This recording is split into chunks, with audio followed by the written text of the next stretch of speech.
talk about the weather and the field here after this kickoff. Bates is going to take it. Bates boots it deep.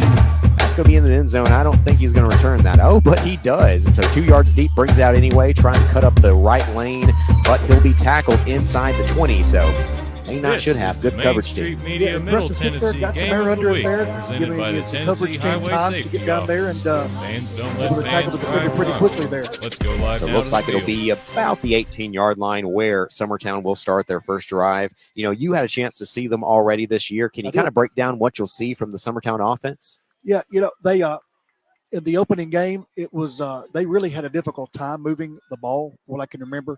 A little bit of mix of run pass. I'm sure in recent weeks it's probably shifted some. They are a more defensive-oriented team, of course, making it messy on the other side there. So, illegal substitution, real quick. Wanted to mention there is and hey, great for Leadership Logistics LLC that already, before we've even had our first offensive play, already gets a shout out here as that penalty was brought to you by Leadership Logistics. It's going to push them 5 yards back, and it's going to make it 1st and 15 from the 13-yard line. And you see Summertown initially wanting to go trips to the left there, spreading the ball out possibly. So we'll see what they can do here, perhaps in the passing game, especially now that it's 1st and 15. So here's the first snap of the day. It's going to be pitch right side. Raiders, good pursuit. Raiders bring them down for a Badur Law tackle for loss on the play. Good pursuit there, pitch to the left, and the Richland defense there very quickly. They don't over pursue. Good position there to bring the running back down. And initially the jersey looked like that was 38. I didn't have a 38 on the roster, so was that 28? I think you're right there, Mark. McCaleb Powell. Yeah, McCaleb Powell. You're running back there on that play. My apologies. He's a quick one, 5'5", 128 pounds. That's going to put him about 2 more yards back, though. 2nd and 17. Fake pitch this time. They're going to give it up the gut. Pick up a couple yards. I think the ball was loose on the ground, but Summertown falls back on it. That'll bring up 3rd and long for the Eagles. Quick snap there, going up the gut there. Tried to do a little misdirection there behind the line. And thought he was initially down, but looked like, as you said, Mark, there might have been a fumble there, and quickly recovered there by Summertown to set up 3rd down. So the fullback give goes for about 5 yards. That'll bring up 3rd and 12 for the Raiders. The position you want to be in, you pushed them behind the sticks. Now, can you get off the football field? Shotgun formation. Jaden Stoll at quarterback. Stoll looks to his right. Stoll is sacked. That's a Badur Law sack for the Raiders. And we'll try and get that number for you. Did you catch who it was? I did not. I know the quarterback was looking for his slot man there, and he looked a little bit too long, and the Richland defender was able to get in pretty quickly for the sack. So they said A.J. Bates, but I think that was both Camden McNeese and A.J. Bates. I'm going to give each of them half a sack on that play as they both basically converged on the quarterback for that Badur Law sack. We've called Bates' name quite a lot in the last few weeks. So that's about a 6-yard loss on the play. And so this far deep in your own territory inside the 20, we will see a punt for Summertown.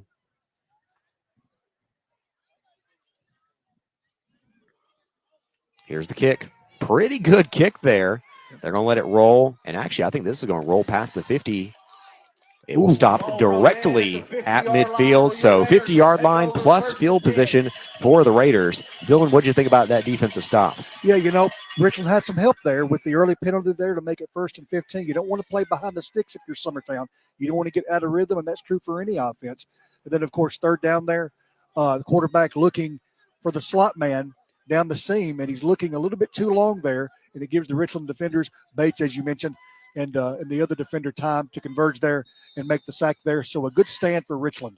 I think one thing that you're seeing that's a difference between early in the season is now the Raiders just getting more penetration in the backfield, causing more havoc plays, and it's kind of getting other teams off balance. It's going to be a pistol formation to start for Blaine Woodard. Woodard's going to hand off to Petty. Petty, full head of steam, but he's going to be stopped at the line.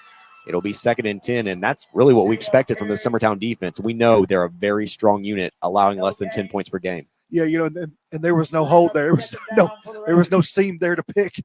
They converge very quickly there in the interior there. And, you know, that may be a good strategy there for Summertown to just completely take away everything in the middle, force things outside. Looks this time like we're going to have twin receivers to each side, 4 receiver set. Boy, they spread the field. Actually, they're going to go 5 wide here, so empty backfield in the shotgun formation for Woodard. Woodard back to pass. Might be a double pass, but actually it's just going to be a bubble screen, and Sands, a full head of steam there. That's going to be good for a Winterburn and Associates Insurance first down for the Raiders. You're going 5 wide there, leaving no protection in the backfield, but it's not really needed. It's setting up the bubble screen there. And good protection out front. The defense playing a little soft there on the far side is able to get a first down out of it, Mark. 1st and 10 now at the opponent's 40 as the Raiders pick up their first down of the game. Back to the line quickly. 2 receivers to the near side, trips to the far side. Still an empty backfield once again. Oh, that's actually Sands firing. Sands fires deep. He has a man. It's complete. That's going to be another Winterburn and Associates Insurance first down. And trying to get the number there. That's number 12, Blaine Harmon. We've seen him in spot situations on offense. And how about the trick play out of the Wildcat for Sands, usually the top receiver, to find his man deep, Blaine Harmon, for 1st and goal. Yeah, we've seen him do that a couple of times this year where they'll let Sands actually throw it. He was a middle school quarterback, and so why not throw that little wrinkle in there? And Sands able to hit his man there over the high safety to set up a 1st and goal. 31-yard gain there, so huge play for the Raiders. Love, not really a true trick play, but a little trickery there. This time, quick pass. It's caught by Sands. Sands reaches for the pylon. He's going to be stopped inside the 3-yard line. As that'll set up 2nd and goal at the 2. Well, Sands is going everywhere so far on this drive. Going on a crossing route there. He's able to connect and just shy of the pylon. Such a dynamic player is Sands. And, you know, he's such a weapon, too. Honestly, we've seen him at fullback this season. We've seen him at running back, quarterback, wide receiver. Just an athlete. And he also, when called upon, is a very good defensive back as well. 2nd and goal at the 2. Now we're going to see a little bit more of bunch formation. Offset I believe. Petty looking for some room. Or excuse me, that's Eastlick. Eastlick at the goal line. We'll wait for the signal. They're going to say he picked up 1 yard. He's just inches shy of the goal line. That'll bring up 3rd and a very short goal line situation. They're really close there, Mark. Eastlick's a little more of their power back there in that situation, running out of what I thought was a power I there. That's ideally where you want to run that type of play. At the 1 yard line. But how about that 31-yard pass 2 plays ago from Sands to Harmon? It set him up 3rd and goal at the 1. Make or break time. And honestly, I think this is 2-down territory for the Raiders. Woodard under center. Woodard handoff up the middle. Eastlick breaks the goal line. That's a Southern Tennessee Crossroads Realty. Tennessee Crossroads Realty touchdown for the Raiders on the 1-yard plunge for Luke Eastlick. They stay with Eastlick on the ground. They're power back inside there and not very far to go, and they get an easy push there for the touchdown. So 6:44 remaining in the first quarter of action. Raiders take a 6-0 lead, pending that extra point attempt from Bates. Good to see Bates back taking extra points. Kick is up, and kick is to the moon. That would have been good from 40. As it's up, it's good, and the Raiders take a 7-0 lead here midway through the first quarter. We'll be back after a quick timeout here on Pulaski Citizen Live. Nobody understands how to build a solid foundation for your business better than the Bank of Frank Ewing. We've been helping businesses for years, offering startup capital, equipment leasing, or money to expand your business. Our loan representatives understand your needs and are ready to help you start building your business now. Call 931-424-3008 to talk to one of our local loan representatives, or visit one of our locations in Frank Ewing, Pulaski, Lawrenceburg, or Hazel Green, Alabama. You can also visit us at bankoffrankewing.com. Bank of Frank Ewing is a member FDIC. And so we're back here after that score, 7-0, Raiders on top. 6:44 remaining in the first quarter after they got the big defensive stop after A.J. Bates and Cam McNeese converge for the sack. And then on the other side, they go 50 yards for an offensive touchdown. Yeah, Mark, that was textbook. That's exactly how you want to do it for Richland starting out, almost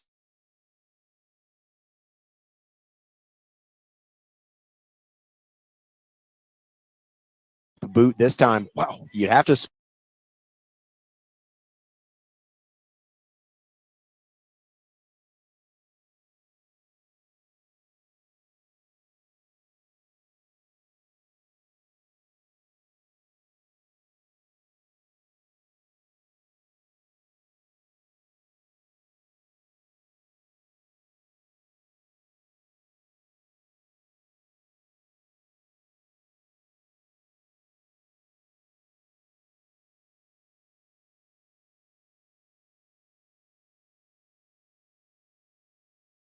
He shoots. And he scores!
At Delta Dental of Tennessee, we know our success begins and ends with providing superior quality service, and that includes serving those who need it most. This year, we're celebrating 25 years of giving back to the community we call home. Delta Dental, along with our Smile 180 Foundation, supports Tennessee's dental colleges and oral health education, children's hospitals, free and reduced cost dental clinics, and other like-minded charities. Here's to the next 25 plus years of ensuring healthy smiles.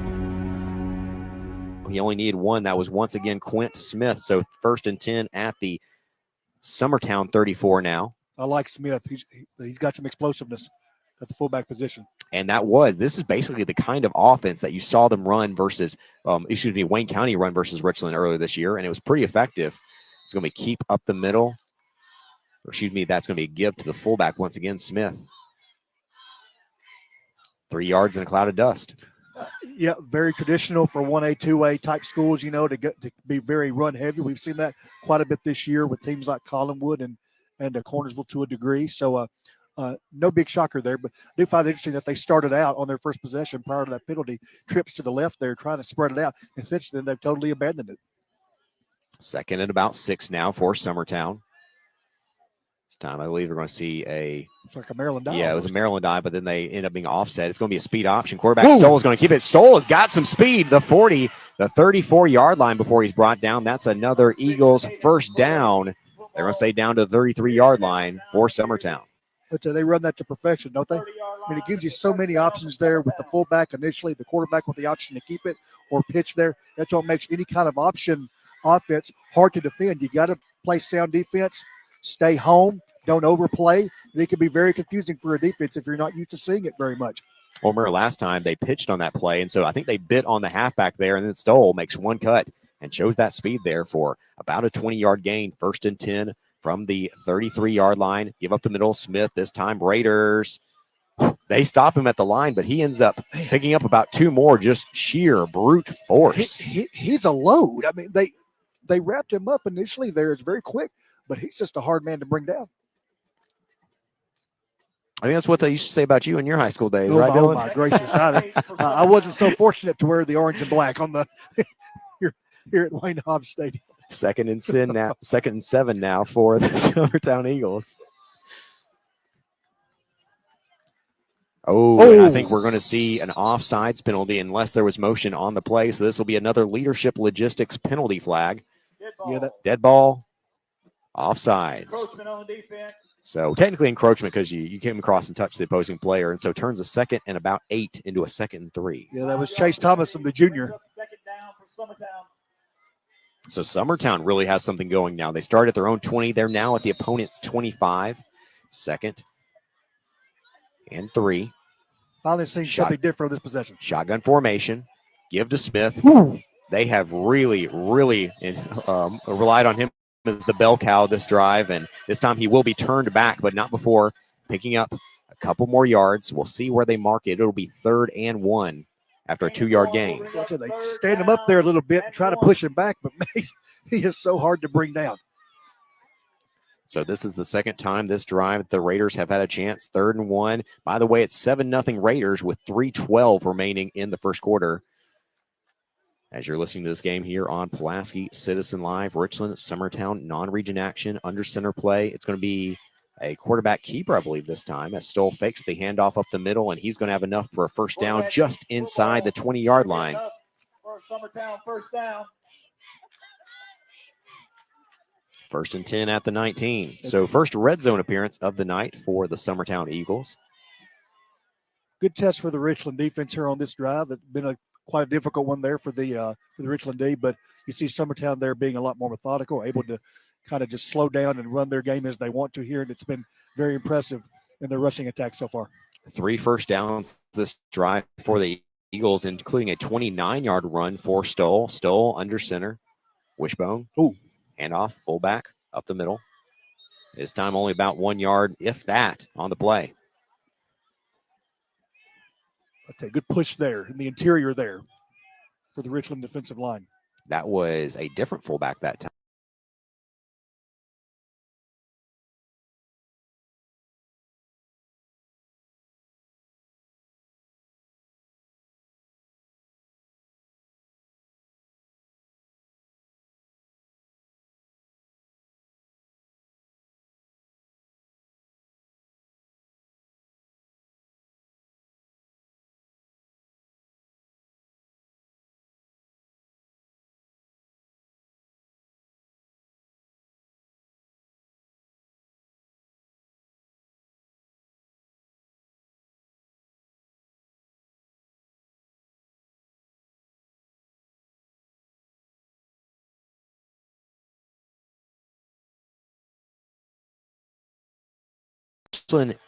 Wised up pretty quickly, but just enough room there for that first down. And big stop there as Smith is turned back at the goal line. He's actually going to lose a yard, so that's a Bador Law tackle for loss. That'll bring up 2nd and goal from the 2. Yeah, good penetration there on the left side there for the Richland defensive line there. Summertown nowhere to go there. And looks like they might have actually pushed him back just a tad. This is probably the first time since the Fairview game that the Raiders have seen a offensive line and honestly a defensive line as physical as Summertown. This is a really good test for this unit because, they really just weren't tested versus the Cornersvilles, the Huntlands, and the Collinwoods of the world. And so here's another play at the goal line. This time Stoll keeps it himself, follows Smith into the end zone. That's a touchdown for the Eagles. So a 2-yard run for Stoll on the quarterback keeper makes it 7-6, pending the extra point. A good push there by the Summertown offensive line, and not hard at all to punch into the end zone for 6. So just 42 seconds left in the first quarter. Summertown one play away from tying it, or I guess technically taking the lead, but it looks like they will attempt the extra point rather than a 2-point conversion. Some teams don't try for the 2-point conversions, but you see more kicking than I think you used to in the single A and double A game. It's good to see, though. It's good to see kickers being developed. Snap is good. Kick is up. Kick is low, but it is good. 7-7 is your score. We're all knotted up here. 42 seconds remaining between Richland and Summertown here in the first quarter. Back after a quick timeout here on Pulaski Citizen Live. Have you lost or are you losing your internet provider? Don't get hooked into a long-term contract. You have a choice. Don't sign it away. Internet provider contracts take away your choice. What you get with PES Energized Fiber Internet is reliable, high-speed broadband internet. Want to know if PES Energized Fiber Internet service covers your area? Go to PESEnergized.com. You can also find out when service will be available in your area. PES Energized Fiber Internet Service. It's your choice. And so we're back here on Pulaski Citizen Live. Also wanted to give a quick shout out. Tonight's game is being broadcast across Middle Tennessee on Main Street Media TV and Main Street Media Radio, sponsored by the Tennessee Highway Safety Office. Find out more at mainstreetmedia.com. You had mentioned this in pregame. What a beautiful field tonight. They've had some new looks this year in terms of having some new lighting in which they can now have different color lighting. Earlier, they had the home stands colored in orange for the orange and black Raiders. And then also, they have the ability to dim the lights and everything, as we saw fake onside kick there for Summertown as they ran to the line, then came back. Interesting. But the field looks beautiful tonight as well. It does. As I stare just admirably on at a checkerboard end zone. That reminds me of something special east of here. But you're seeing some orange and black compared to orange and white, though. But it's very impressive art design there, Mark. Deep kick for Summertown, and Richland tracks it down. They're going to pick it up at the 2-yard line. Oh, Sands loses it, and Summertown's going to jump on it, so a fumble, and I'll tell you, that's just like last season where a kickoff return fumble proved critical in an eventual Summertown win versus Richland, and we see it once again here, and so how quickly momentum can shift. Summertown drives 80 yards for the touchdown, and now they'll have the ball inside the 10 after that fumble recovery. Yeah, one of the top rules of special teams, never field a kick destined to go out of bounds. He picks it up in the corner at the 2, and he has possession of it. And he comes out, everything looks okay. It looks pretty secure. And as he's looking to find a crease there, he loses control of the ball, and Summertown dives on it. 3 players there to get a hold of it. So Summertown now will set up on the 8-yard line. Wishbone formation, fullback give, Smith, about a 2-yard gain up the middle on the play. So now you see Richland, now they're backed up against the wall here. Now you want to see what kind of sudden change defense can you come up with here. Your back's against the wall. You did initially well that first Summertown possession. Then they methodically run it down the field on you the second possession, and now you have a turnover. How do you respond? It's a good test for Richland early in the ballgame. It looks like Summertown is content to let the final 20 seconds run off the first quarter clock, and so we'll go ahead and take a timeout as well. Raiders 7, Summertown 7 here in non-region action, as we'll head to the second quarter here at Wayne Hobbs Stadium on Pulaski Citizen Live. Haney Realty and Property Management considers it a privilege to help you find the right deal. Hi, this is Daniel Haney. Are you listing, selling, buying, renting, or looking for property management? Let Haney Realty and Property Management create the plan that fits your needs. Our agents bring diverse experience and knowledge of Giles County, Middle Tennessee, and North Alabama. We offer a friendly, professional, and creative approach to your specific needs. Haney Realty and Property Management is your best friend in real estate. Call 347-9150 and find our listings at HaneyRealtyPM.com.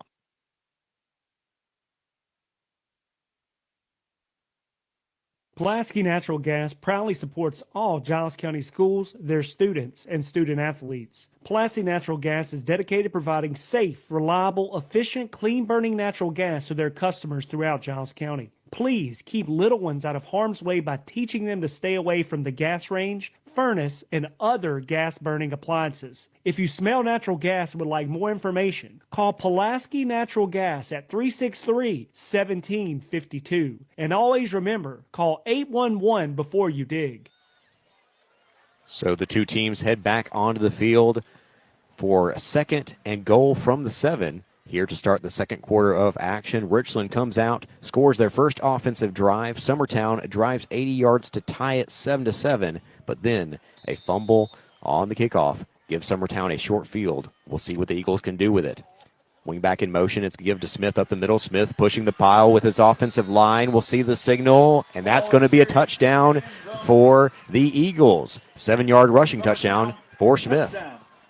I tell you, Smith is a powerful runner. That was no contest. Good push up the middle there for a quick score. Summertown called that 6 very quickly there. Just a good opportunity there for Summertown to take the lead there with a short field, and they do it the way they did it on the last drive, just simply running it predominantly up the middle. So Summertown takes the 13-7 lead pending this extra point attempt.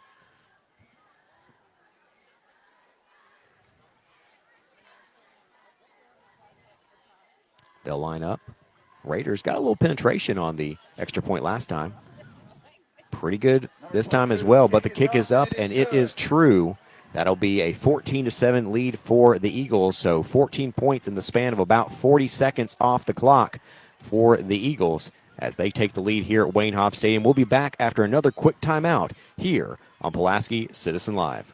A healthy body strengthens your mind. Southern Tennessee Regional Health System Pulaski has a few tips to help you stay focused on your health. Here are a few simple things you can do to relieve stress and anxiety. Eat smart. There's no time like now to take on healthy eating habits. Stay active. Physical activity is one of the best ways to improve and maintain good physical and mental health.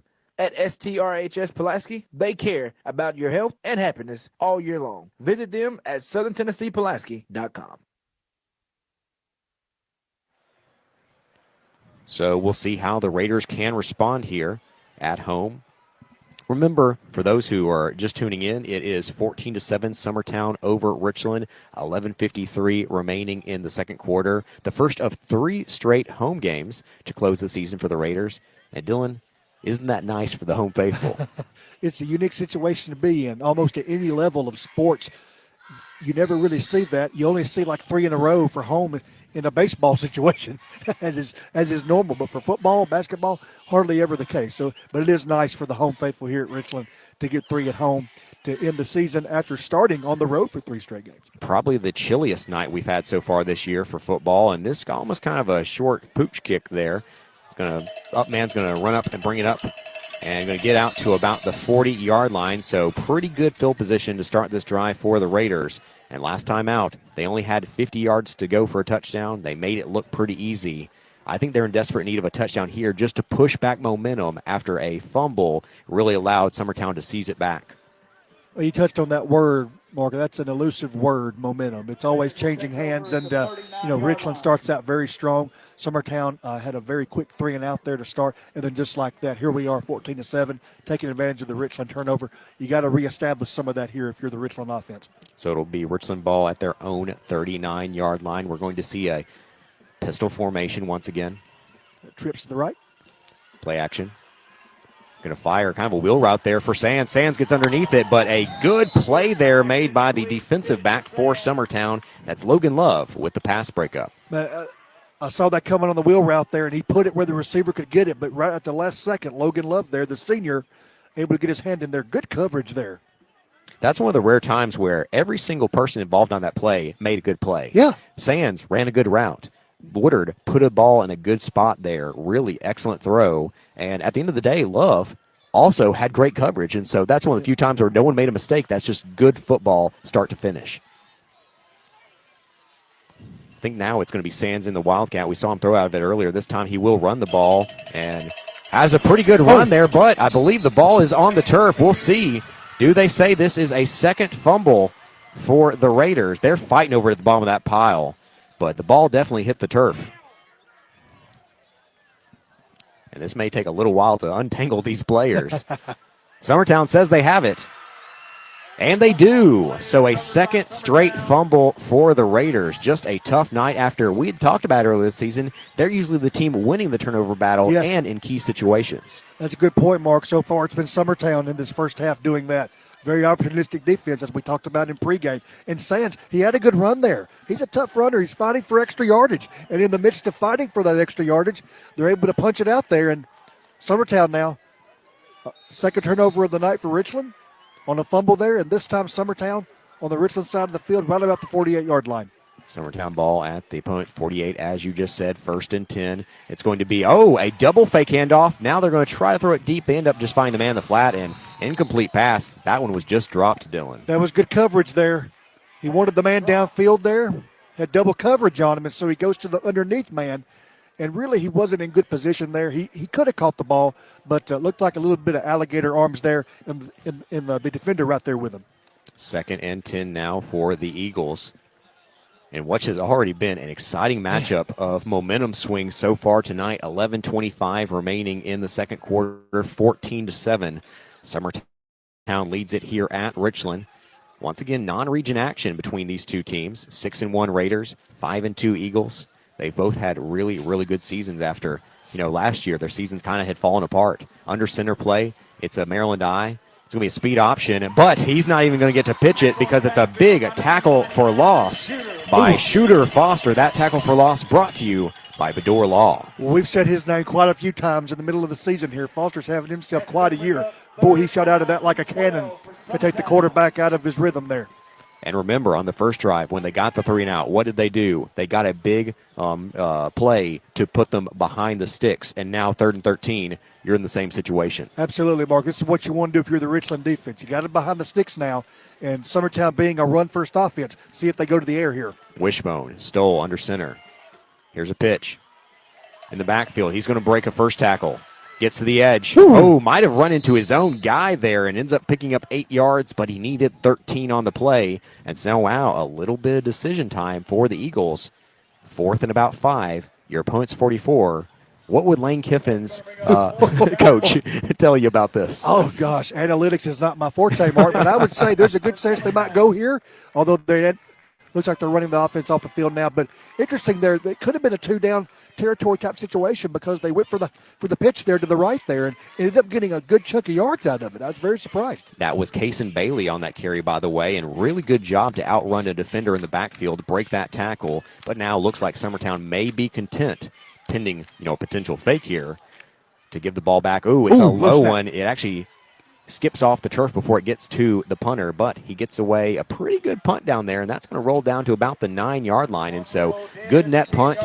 It's inside the 20-yard line, and that's where the Raiders will take over. So Richland defense stands tall after a second straight fumble, gives the ball to Summertown. Good sudden change defense there, Mark. Summertown right around midfield there, and they're not even able to pick up the first down there. Again, trying to reestablish their running attack, which has worked so far for the bulk of this first half. And the Richland defense standing tall there, forcing the 3 and out. And now, of course, field position does still work in Summertown's favor here. Richland now in the shadow of their own goalpost. But if there's a team in single A that is built for this kind of scenario, that has a big play opportunity, I think it's the Raiders here. And so really nice play there, fake jet sweep, and then they're going to hand it off to the underneath halfback there. But only picks up about 2 yards on the carry. That was Andrew Huff. Nash Petty. Andrew Huff was blocking for him. Nash Petty, a 2-yard gain.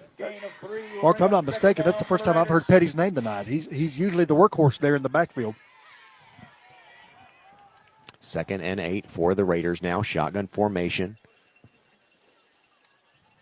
Have a trip bunch to this side.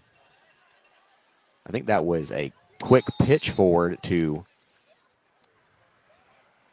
Petty once again. So Petty, they're going to call it a carry, but I think he pitched the ball forward, didn't he, on the play? It was hard to tell there. I thought it was just a handoff there. It's kind of hard to tell there from my angle. We'll call it a handoff. That's actually going to pick up 7 yards on the play, 3rd and 1. Yeah, favoring that right side there, second play in a row. Trying to get Petty involved in this offense. He's such a playmaker.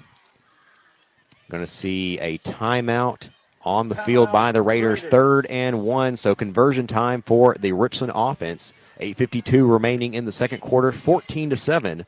The Raiders trail Summertown.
Absolutely. I mean, those are some stout guys up front there. I believe looks like the fullback, Smith, I believe, been calling his name quite a bit tonight in that linebacker spot in the middle. The stout bunch. They'll set up same formation once again. Man in motion.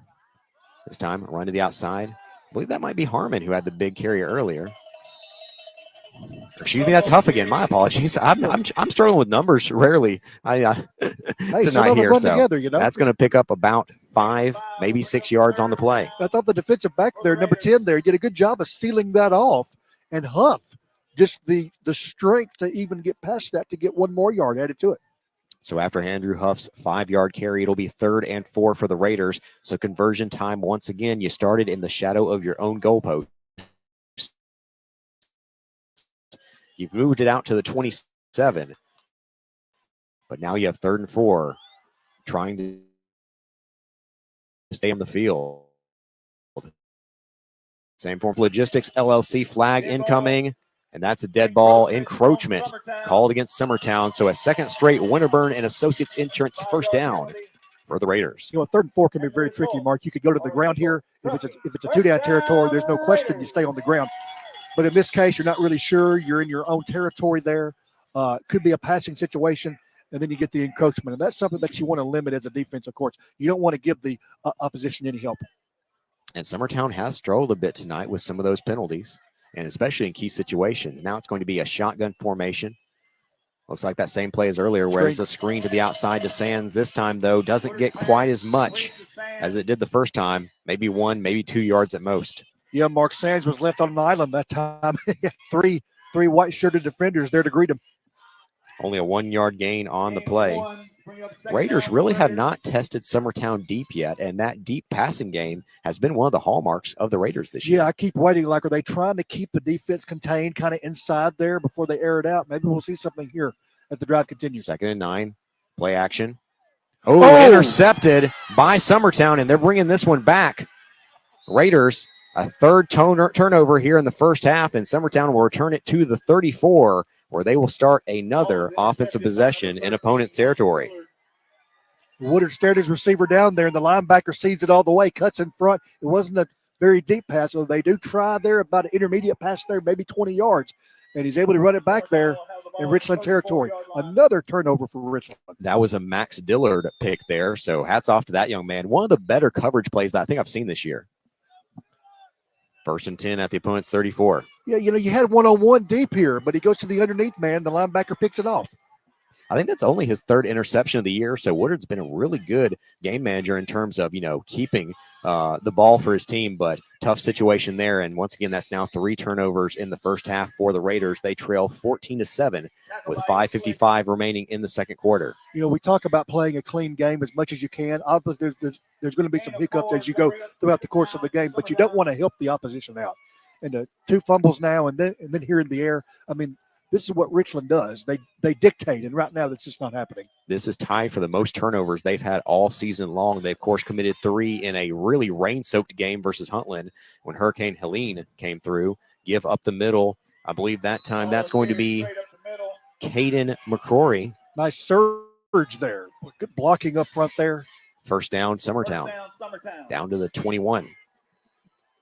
Talk about yards after contact. Man, they are strong up front. This seems to be what they favor. This is their bread and butter. This is where they're comfortable. Dictating to you between the tackles there. And Richland, once again, on their heels a little bit defensively. And it's funny, this is such a similar game to what you described you saw versus Lawrence County, where Summertown kept coming up with big turnovers. Lawrence County just struggled to break through. Hopefully the Raiders tonight potentially have a chance here as good pursuit to the outside. And reaching out there was number 28, Michaela Powell, who picks up about 4 yards on the play. They really haven't stretched the field side to side there. They've been keeping it between the tackles the majority of the night. But here you see going to the far side, trying to hit the edge, and the defender there to meet him pretty quickly. You can just tell this is a different class of team than the Raiders have seen the last 3 weeks. Richland has looked up to the task several times this year versus teams of this quality or better, though. You're thinking about that Richland-Fairview game. So hats off to Summertown. We'll see how Richland can answer here if they come up with a defensive stop. Wishbone formation, handoff up the middle. I believe that's McCrory. It's going to be near a first down. We'll see where they mark it.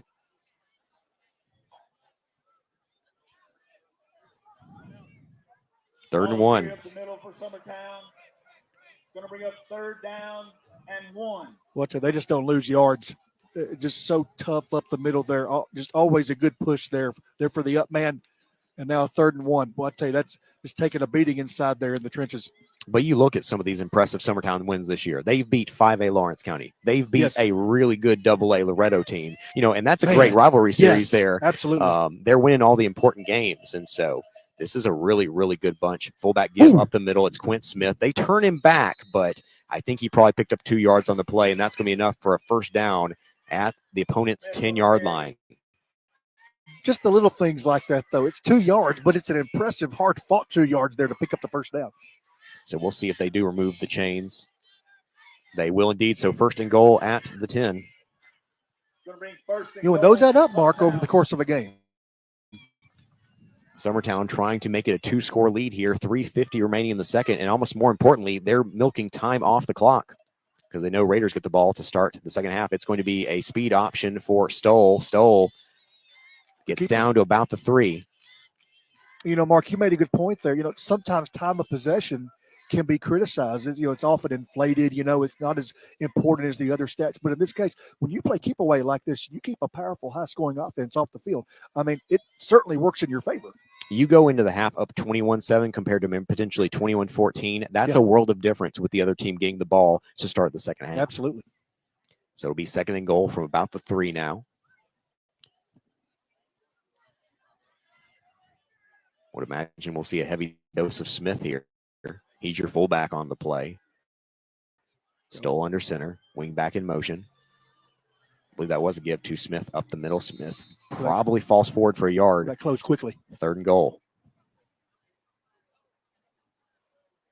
You guys have a feeling just mano a mano here. Our line against yours. Who's going to get the push? No gain.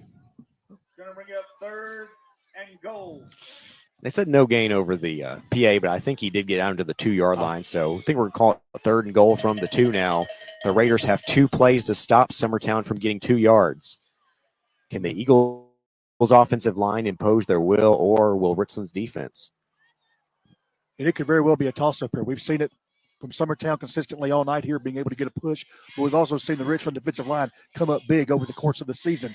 A lot of turnovers in the red zone. We talked about that earlier throughout the night. Hats off to the Summertown coaches there. They knew they wanted a timeout, but they milk every second off the clock till they get there. 2:09 remaining now here in the second quarter, and they're knocking on the door here at the 2-yard line. We'll take a quick timeout and be back with 3rd and goal from the 2 for the Eagles here on Pulaski Citizen Live.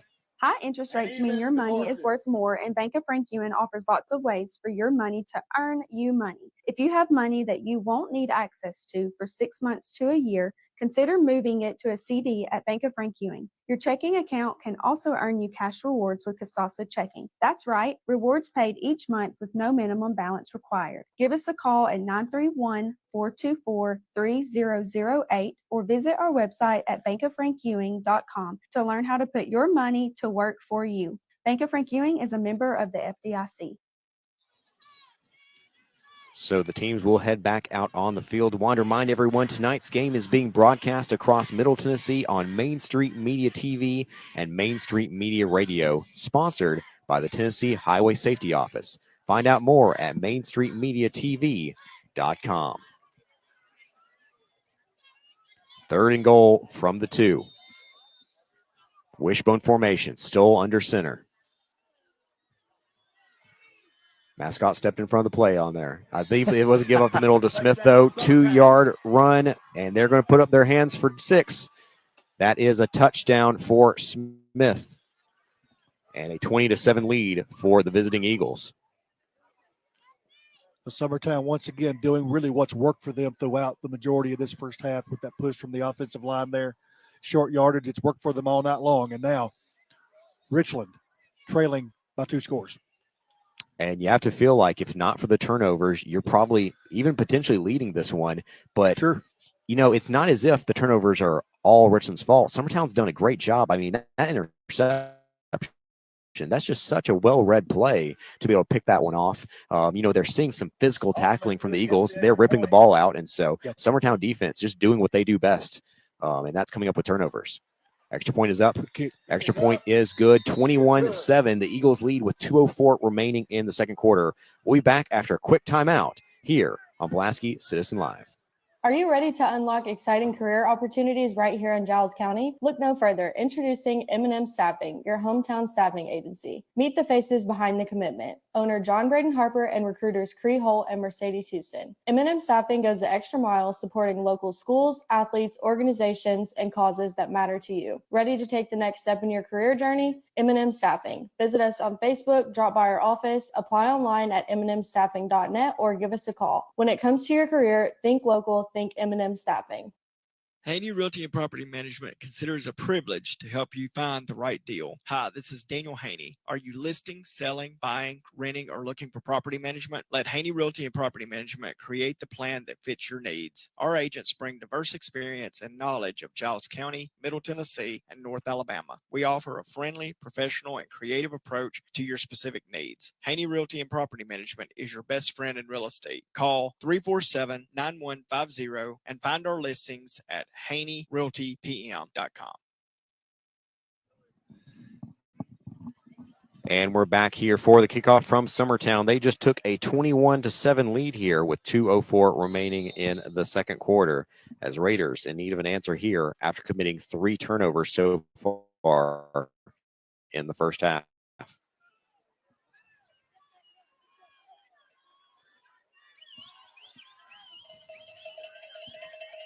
So Summertown sets up. Raiders probably going to see more passing on this drive as they need to score and score quickly. Another kind of a pooch kick here. Picked up by the up man, and he's just going to fall on it. Yeah. And that'll be possession at the 31. Yeah, conservative move there. Plus, you want to preserve some time there instead of attempting a run back there at the 31-yard line. You know, I came into this game saying, Dylan, that I think that Summertown wanted to see a game that probably didn't even get to 21 points. Well, thanks to turnovers, the Eagles have gotten there in only one half of action. And that's what it does. It changes the field position. It can put an offense on a short field. And Summertown has had certainly the short field tonight, at least in this half. And now Richland not going deep a lot tonight. That last pass they had on the turnover was an intermediate pass. Probably should go deep here with 2 minutes to go. Shotgun formation. Woodard back to pass, rolling right. He's being chased. Woodard firing off the hands of Pryor. Would have been tough to tiptoe that sideline inbounds. Incomplete. Yeah, it looked a little bit off as he was trying to get rid of it. You know, he didn't want to take a sack there and trying to make a play there. A little bit off for the receiver there and a little bit dangerous there. There was a defender lurking near the receiver. 2nd and 10 now for the Raiders. And Raiders pass the ball really well, but you don't want to be in a situation in the second half in which you have to pass the ball. You know, even teams that are good at it, whenever it's expected, whenever, you know, you're down and you're playing catch up, you know, teams can kind of set back in the zone coverage. They can potentially have some weird blitzes, you know, that you're not expecting. And they basically just can pin their ears back and cover in a way that they wouldn't normally be able to. Shotgun formation, Woodard, he's looking left. Woodard is being chased, trying to scramble here, but he's going to be brought down for a sack on the play by probably at least 4 different Eagles players. Yeah, coverage sack there, Mark. You know, they're running the nickel there, and there's just nobody open. And when you got a pass rush like that, while your defensive backs are doing their job in the secondary, it makes it very hard for any quarterback to get the ball off there, and it results in a sack. That's a 2-yard loss on the play. That'll bring up 3rd and 12. And notice what Summertown just did.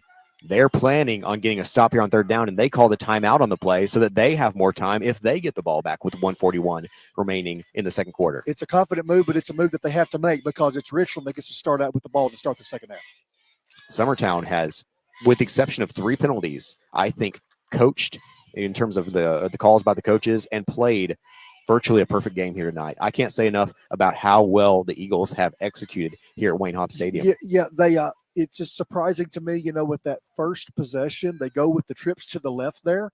Look, shotgun there. But for most of the half, though, they've done what they do best, and that's a lot of wishbone, some misdirection, keeping it on the ground, just basically using their offensive line. That's their strength, and just bending the Richland defense to their will here, both in long yardage situations and in short fields off of those turnovers. And you might say on the other side, well, the Richland defense doesn't usually even give up 21 points a game in an entire game.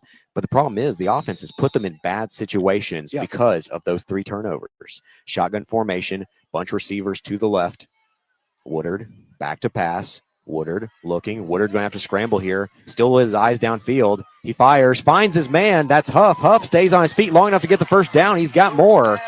And what a good job there by Woodard and Huff to pick up a Winterburn and Associates Insurance first down. Well, a heads-up play there by Woodard to hit his receiver Huff in the middle of the field. I was looking for his postman, Jones, the big target downfield.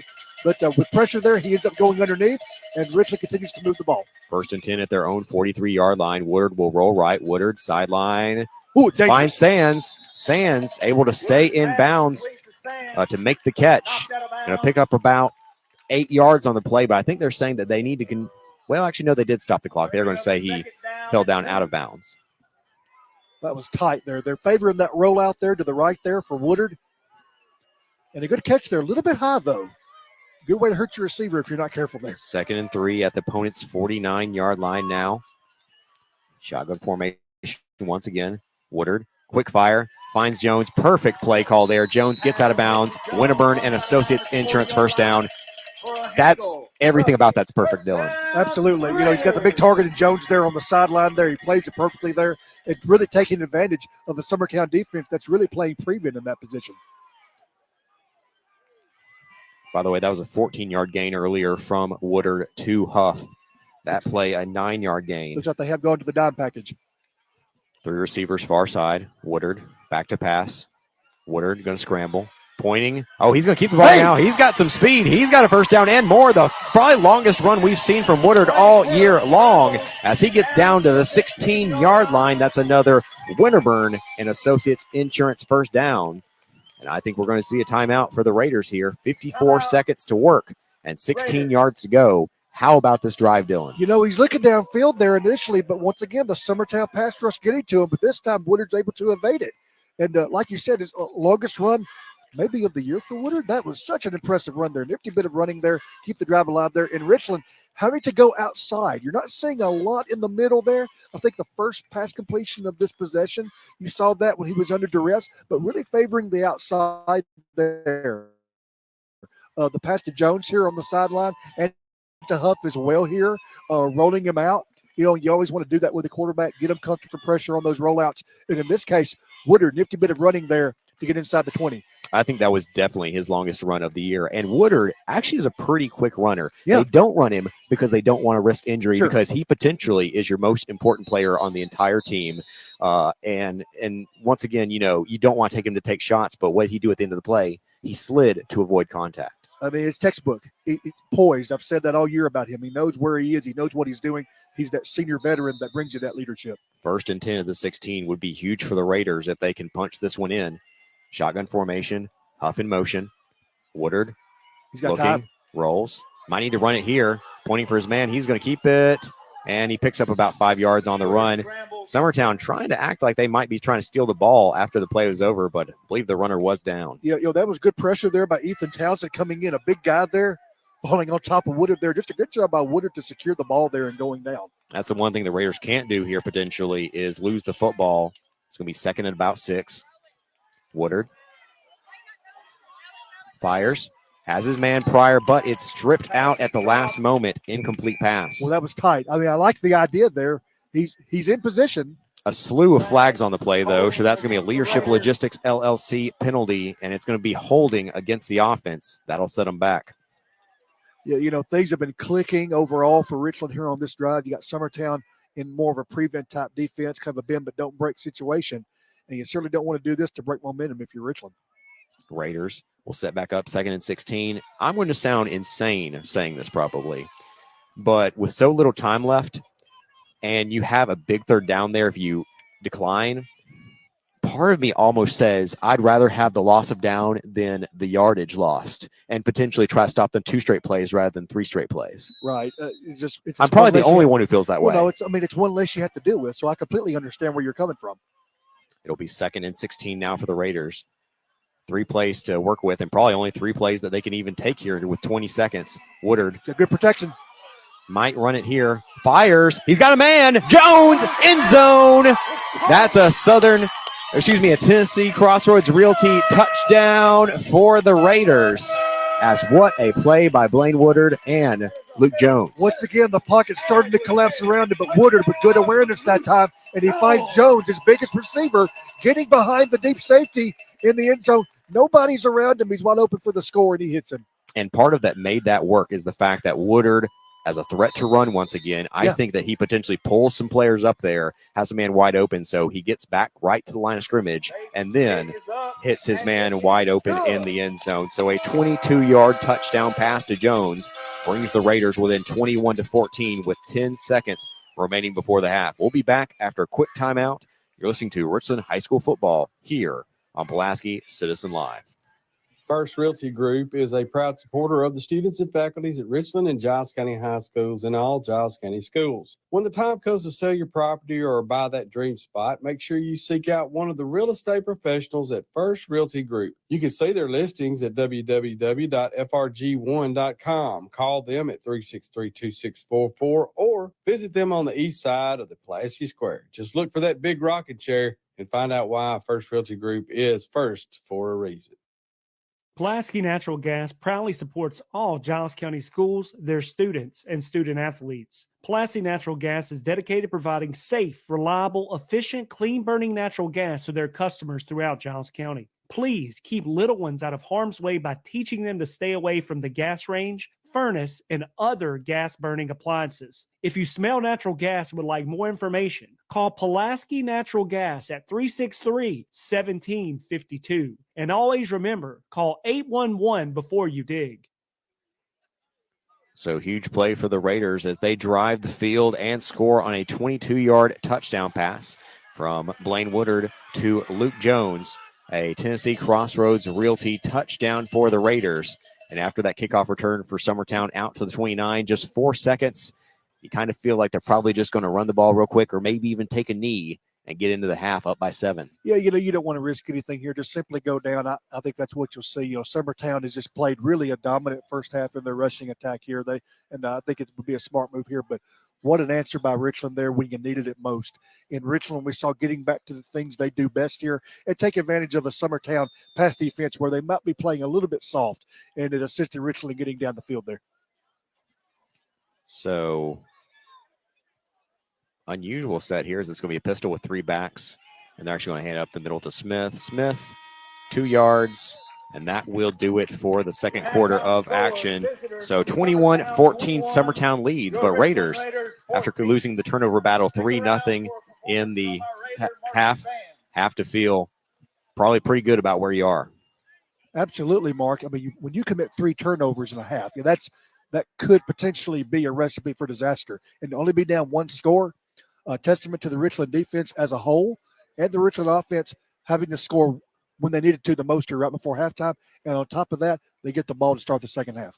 So we will be back with our Bank of Frank Ewing halftime show here on Pulaski Citizen Live in just a moment as Raiders trail 21-14 to Summertown here at the half. From home improvements to fun moments, Bank of Frank Ewing can help you and your family reach your goals with a personal loan, home equity loan, or line of credit that fits your needs. Are you looking to add on to your home, travel, consolidate your debt, or finally buy that boat or RV your family has always wanted? Call the Bank of Frank Ewing at 931-363-1796 or stop by one of our offices in Frank Ewing, Pulaski, Lawrenceburg, and Hazel Green, Alabama to talk with a loan officer. The Bank of Frank Ewing serving you since 1921. We are an FDIC member and an equal housing lender. First Realty Group is a proud supporter of the students and faculties at Richland and Giles County High Schools and all Giles County schools. When the time comes to sell your property or buy that dream spot, make sure you seek out one of the real estate professionals at First Realty Group. You can see their listings at www.frg1.com. Call them at 363-2644 or visit them on the east side of the Pulaski Square. Just look for that big rocking chair and find out why First Realty Group is first for a reason. Are you ready to unlock exciting career opportunities right here in Giles County? Look no further. Introducing M&M Staffing, your hometown staffing agency. Meet the faces behind the commitment. Owner John Braden Harper and recruiters Cree Holt and Mercedes Houston. M&M Staffing goes the extra mile supporting local schools, athletes, organizations, and causes that matter to you. Ready to take the next step in your career journey? M&M Staffing. Visit us on Facebook, drop by our office, apply online at mnmstaffing.net, or give us a call. When it comes to your career, think local, think M&M Staffing. Have you considered a career in nursing? Nursing offers many options, specialties, and working environments. Nurses make a real difference in people's lives. Nursing degree programs exist across the country as well as online. Southern Tennessee Regional Health System Pulaski is seeking highly energetic and positive people who are looking for a career. STRHS Pulaski provides excellent compensation, employee benefits, and growth opportunities. Do you think you've got the right stuff? Contact 931-279-8509. When the arena lights dim for a concert, or when the crowd becomes one at a big game, you can almost feel like you're the biggest fan. But who's your biggest fan? It's the person that will get you home safely after a night of drinking. It's the person who looks out for your life to make sure you leave the stadium with someone sober. This could be a designated driver or someone who offers to get you a ride share. Because in Tennessee, fans don't let fans drive drunk. Brought to you by the Tennessee Highway Safety Office, a division of the Tennessee Department of Safety and Homeland Security. So welcome in, everyone, to our Bank of Frank Ewing halftime show. I'm Mark Mize. He's Dylan Manus. Dylan, an exciting first half of action from both clubs as the 6-1 Raiders trailed the 5-2 Summertown Eagles 21-14 at the break. Yeah, Mark, we saw a little bit of everything in this first half. Of course, some mistakes there, a few penalty issues there for Summertown initially there, but then once they got their feet under them and their offensive line going, they pretty much kept it on the ground, putting on a clinic there, demonstrating their rushing attack out of the wishbone. Just a dominating offensive line there, consistently pushing all night long there in the first half, taking advantage of the Richland turnovers there. We saw on Richland's side, 2 turnovers there, 1 on the kick return initially, setting up a very short score for Summertown. Then the next time, it was the Woodard interception there around midfield by the linebacker and setting up another score there on a little bit of a longer field for Summertown. So taking advantage of the Richland turnovers there. Richland, though, not going away, a testament to their fortitude and just what they're about this season. Down 2 scores. You need a score before halftime. And Woodard just to redeem himself in every way. I think you saw something important there. You mentioned it as well, just the ability to scramble there when he needed to, and it gives the defense something else to think about. He plays the edge a lot of that drive, hitting Jones and Huff, and then finding Jones over that safety. It's been there several times tonight over that high safety, and it was in the end zone that time, and setting up that touchdown. And so they only find themselves down 7 after 3 turnovers. It's a good place to be in spite of that situation. And remember, 3 turnovers and you force 0. You're actually trailing the turnover battle 3-0. You're only down 21-14 at the half. But hats off to Summertown because they forced those turnovers. This is probably the most pressure that Woodard has felt this season since the Lincoln County opener. And so kind of a new feel, but that's important for him to feel because later in the postseason, you're going to run into some teams that have this kind of pressure, that have these kind of defenses. And so I think for him, it's not only about the fact that he rushed twice for 28 yards, which pretty good there, 14 yards per carry on those 2 scrambles. But it's the fact that even when he chose not to run the ball, his feet allowed his receivers more time to get open, and he was keeping plays alive. And at some point, if you keep a play alive long enough, there's no defensive back in the world that can cover a guy for 30 seconds or however long you're able to open up. Eventually, you're just going to run yourself to death in that situation. And, you're putting more good plays there on tape for the opposition in region play and further going into the playoffs. We'll see that. And, you want to have as many wrinkles as you can to give the defense something to think about. And I think when you have a quarterback that he may not be a scrambler as a main part of the offense, but when he's a threat to do that and to break like that, it gives you something else to think about. And like you said, it helps your receivers out as far as timing. It just gives you another wrinkle to your offense. And Woodard did it beautifully on that last drive. One thing you don't want to see, though, is sometimes when you scramble a couple times and it's pretty effective, quarterbacks almost get kind of scramble happy there. I don't think that's going to happen with Woodard as he's a very heady guy. You talk about a field general. I think he fits that mantra probably as well as any Richland quarterback I can remember ever covering. And, I think he's got a great head on his shoulders. He threw an interception. He came back from it. And that was just such a gut check drive to drive 70 yards in less than 2 minutes when you really had to, because you don't know what happens if you're down by 2 scores at the half. Right. You're in a position where you have no choice there. It is do or die before half. And that is so huge there in that you really get back-to-back drives here. Right before half, and to use the rest of that clock, that 2-minute offense, to your advantage there. And now you get the chance to get it coming out of the second half here. And so that could potentially be a 2-score swing there. And on the other side for the Eagles, Smith, just the powerful running up the gut. Oh my goodness, Stoll, his ability to run the read option, or well, I mean, not the read option, but the triple option / speed option. At this point, Richland's defensive adjustments, I think, are going to be the difference between winning and losing. If you can find a way to slow down Summertown in the second half, I think this is a winnable game. But as is, if you find yourself in a situation where they're continuing to bleed time off the clock, this is a Summertown team that doesn't want to see a lot of possessions. They want to run the ball hard. They want to have a great defense, and they want to take time off the clock. Limiting possessions is what Summertown wants to do. So I think that'll be the difference in the second half. Yeah, and as I'm looking at my own stats here, Richland, we don't really count a possession there for that kick return where the fumble happened. Right. So really for Richland, only 4 possessions, which is really ideal. You want to limit that if you're Summertown, as you said.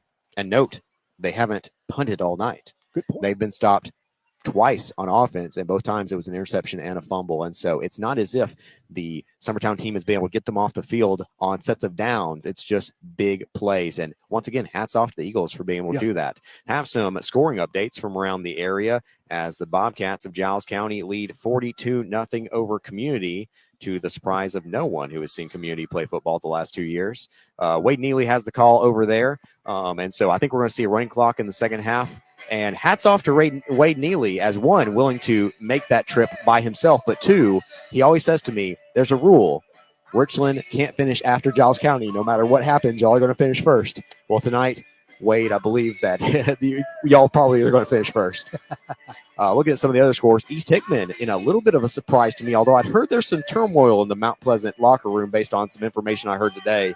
But East Hickman up 18-0 over Mount Pleasant, and that game might just quite frankly be for the region championship there. With a win over Mount Pleasant, East Hickman is probably your 1 seed in the same region that Summertown comes from. 21-7, Shelbyville leads your Lawrence County Wildcats, but honestly, that's pretty close. That's probably a pretty good score there for the Wildcats going into the half.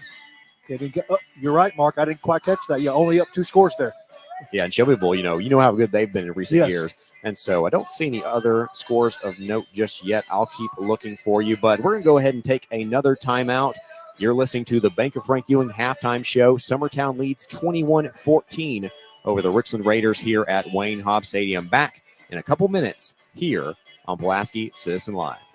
Haney Realty and Property Management considers it a privilege to help you find the right deal. Hi, this is Daniel Haney. Are you listing, selling, buying, renting, or looking for property management? Let Haney Realty and Property Management create the plan that fits your needs. Our agents bring diverse experience and knowledge of Giles County, Middle Tennessee, and North Alabama. We offer a friendly, professional, and creative approach to your specific needs. Haney Realty and Property Management is your best friend in real estate. Call 347-9150 and find our listings at HaneyRealtyPM.com. Have you lost or are you losing your internet provider? Don't get hooked into a long-term contract. You have a choice. Don't sign it away. Internet provider contracts take away your choice.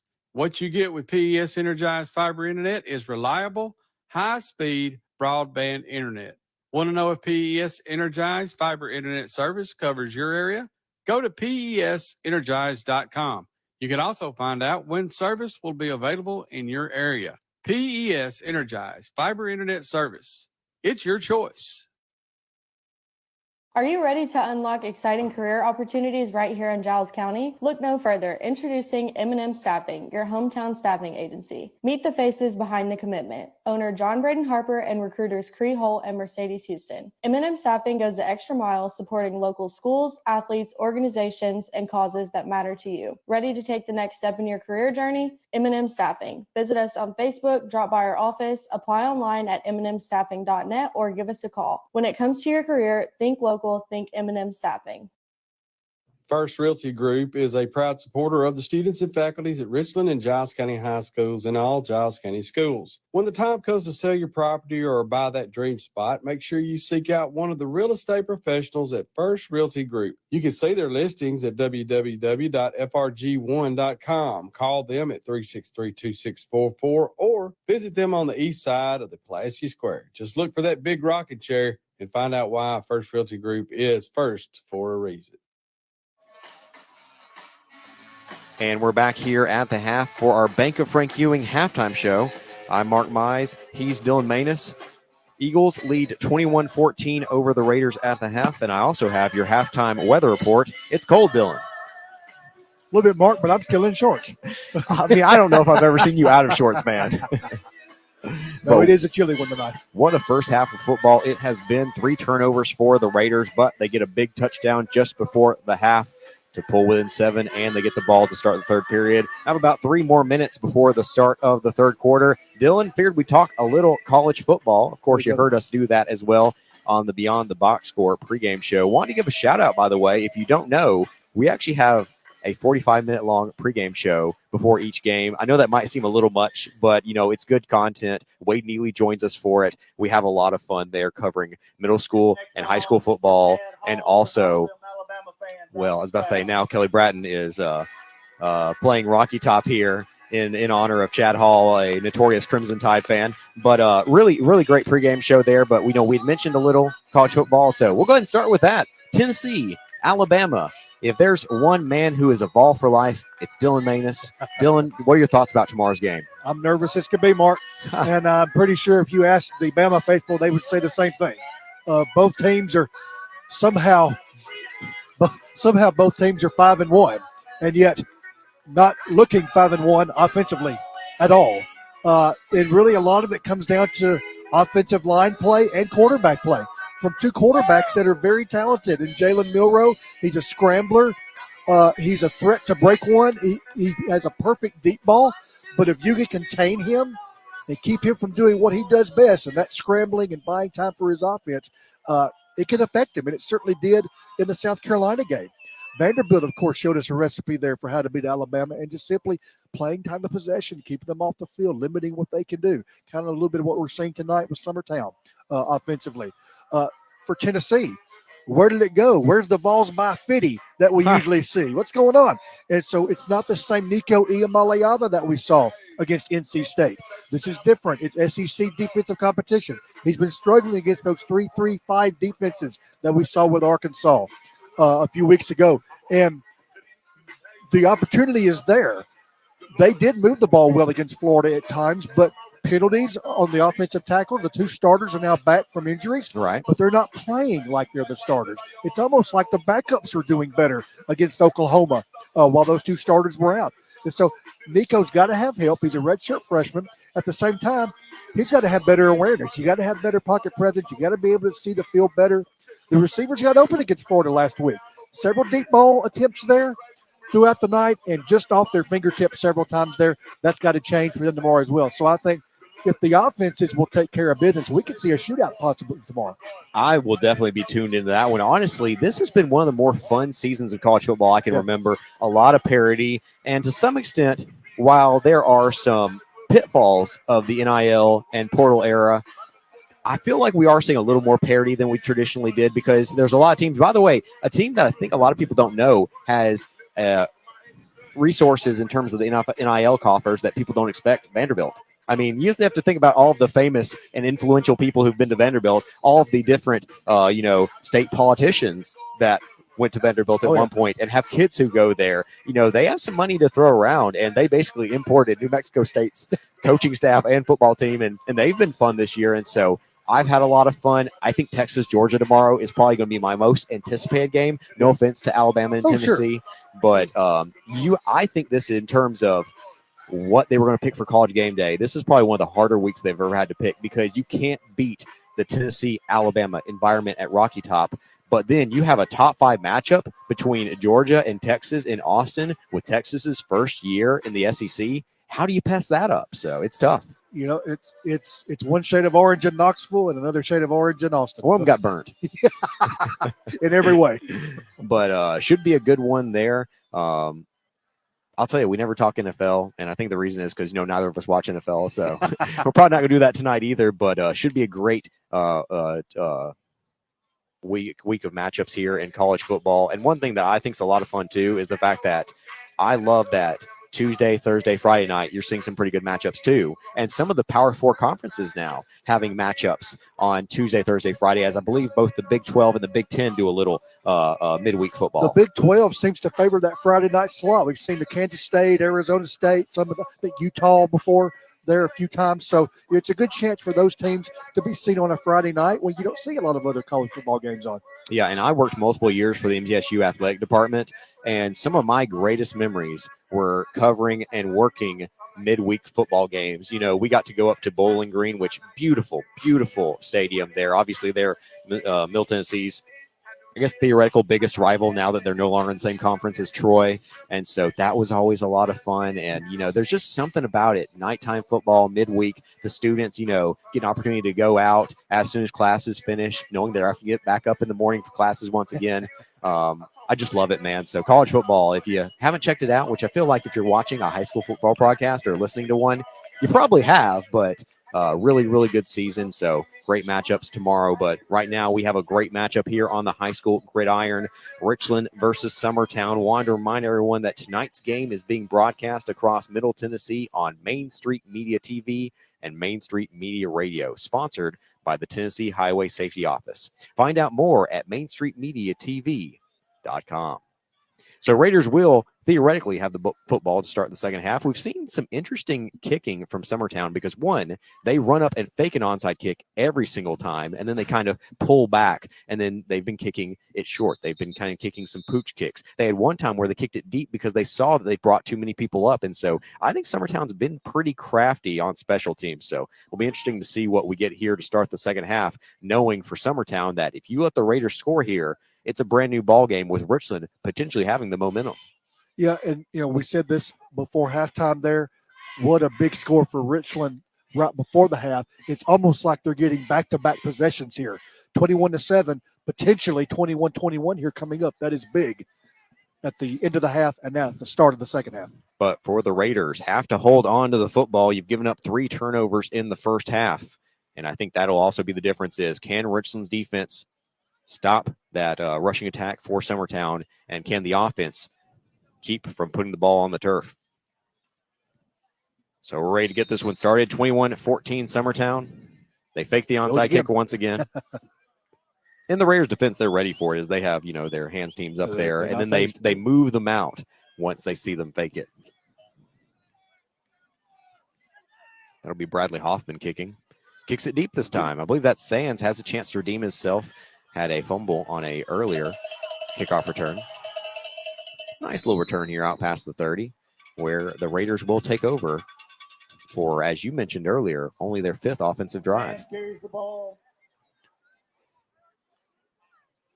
So if you're Richland here, you want to just pick up right where you left off here. Of course, Summertown playing a little more prevent there at the end of the second half, wanting to keep everything in front of them. Maybe not as eager to start out the second half in that style defense here, and maybe Richland not as eager to go that fast. We'll see what happens. That definitely will be interesting. We usually see more Wildcat in the second half. Wildcat had a huge pass play from Sands to Blaine Harmon earlier. This time, shotgun formation, handoff Petty. Haven't seen him much tonight. Petty, full head of steam there on the edge, and he's going to pick up about 4, maybe 5 yards on the play. I love watching Petty on that right side there. It's almost like he lunges into those 2 defenders and knocks them forward there for another yard or 2. He's a tough little back. Well, one thing that I will say, too, is you want to say who gets the most reps in terms of how many times he's moving his legs. He takes such choppy steps, which is really good as a running back because you keep yourself upright more. You can change direction more quickly. Oh, a great play there as Dylan Manus was especially impressed by that one as they had a fake handoff and then gave it up the gut to Petty. And Petty's going to pick up a few more yards, pretty close to a first down. A little bit of misdirection there. I think they might go ahead and give him the first down. Indeed, they will. That's a Winterburn and Associates Insurance first down. Yeah, not so much trickeration, if you will, but a little tricky nonetheless. A little sleight of hand there to pick up the first down there. So picks up 5 yards there to bring up 1st and 10. Your own 43. Ooh, good job there by Woodard to find a man just in the soft spot in the defense. That's going to be about a 5-yard gain to Jake Sands, excuse me. Yeah, nice window there. Picking up a slot man, Sands there. Second down for the Raiders. Like Woodard wanting to go fast here. Getting the ball out pretty quickly. They're going to say 4 yards on that play. This time handoff. I believe that's Eastlick now running full head of steam. Going to have a penalty flag down the play, multiple flags. It's in the area that usually associate with holding. Would be a 3-yard gain for Eastlick if it stood. Raiders were able to overcome a holding penalty last drive as they scored on that 22-yard touchdown pass from Blaine Woodard to Luke Jones. So this Leadership Logistics LLC penalty will be against. It's taking longer to call than usual. To be precise here. Surely that's what it was, though, right? Have they even? It's what it looked like, yeah. And now they're going to stop and talk about it again. That would be, you don't usually see them wave off holding. Nope, they're calling holding. Oh, no, I apologize. As holding on the defense. Yeah, holding on the defense, excuse me. I don't know, though. Was his hand extended on that? Yeah, not sure on that. It looked like there might have been a dispute there on which way they wanted that to go. Now Gilly Bratton's asking if it's a block in the back. For a moment, I'm going to have to look up that call. Anyway, it's going to go down the opponent's 40. And Richland will be glad to take it here. I think that might have been illegal hands to the face. Is that what that is? A couple people are listening who are also watching. Help us out with that one. Hand off to Petty. Petty showing some elusiveness. He cuts back against the grain, ends up picking up about 5 yards on the carry. Not that anyone can replicate what this running back could do, but the one that comes to mind for me when I watch Nash Petty right there is Barry Sanders. Just the ability to cut in reverse field that way, just to making it look easy almost. Man, he is shifty. He's hard to bring down. And you got to get him involved in this ball game. Had a few carries there in the first half, but you got to get him involved. Shotgun formation, opponent's 35. Petty breaks 2 tackles. He's got another Winterburn and Associates Insurance first down for the Raiders, down to about the 25. I'm telling you, he's shifty. He knows when to cut. It's hard for a running back sometimes to know when to cut or when not to cut there. Man, he's got a great ability to put his foot in the ground and change direction there, keeping the defense on their toes there, and the ball keeps moving here. Richland looks very comfortable on this drive, Mark. And they're changing things up from the first half, keeping your opponent guessing. We're going to see this time a Wildcat formation for Sands. Sands, pretty good run there as well, as he probably picks up 8 yards on the carry. Good surge there, following his lead blocker. Sands always gets a few carries a game. Man, just a good runner himself. He's strong. Where they put the down marker is not where the referees are standing. We'll go ahead and check and see. As we're going to see official timeout. Official timeout for what, though? That was a 7-yard gain, I think is what it's going to go down as. I don't want to cut to commercial break because I don't know why they stopped or how long they're going to stop for. Yeah, look at the Summertown D's quick to come back out. Yeah, they're now rolling the clock. So just under 10 minutes remaining in the third quarter, 21-14. Richland trails Summertown, but Raiders threatening inside the red zone. It'll be 2nd and 3 from the opponent's 18. Shotgun formation. Luke Eastlick in the backfield at halfback alongside Woodard. Single coverage up top. Woodard, Jones. Good defensive play there. Breaking up the pass was number 14, Peyton Niehoffs. A good job by Niehaus, but that's what you want to do if you're Woodard. He spotted the single coverage there. You got a big target there in Jones, and you got to do it. I mean, it's been there throughout the night. Spot those one-on-one matchups and take advantage of that size. I like taking a shot on 2nd and 3 because they're probably not expecting it, and really you didn't lose anything. 3rd and 3 here, still have a chance to convert, and it's probably 4-down territory. Right. 3 receivers, near side in a bunch formation, Woodard, shotgun, and they get the Summertown defense to jump off sides once again. I believe that's the 3rd time tonight that we've seen that. That's huge, Mark. Raiders taking advantage of a little undisciplined play there from the Eagles. You know, they looked so good in the first half, but now suddenly Raiders trying to tie it up and steal back momentum here. Well, you know, 1st and 10 after that Winterburn and Associates Insurance first down. Excuse me, Mark. You know, you got a little bit of anxiety there, you know, listening with that voice inflection. You know, it's easy to fall for it if you're not careful. Shotgun formation, Petty. They also have Sands, but they're actually going to give it off to Petty after the fake jet sweep. Petty gets a first down inside the 5-yard line.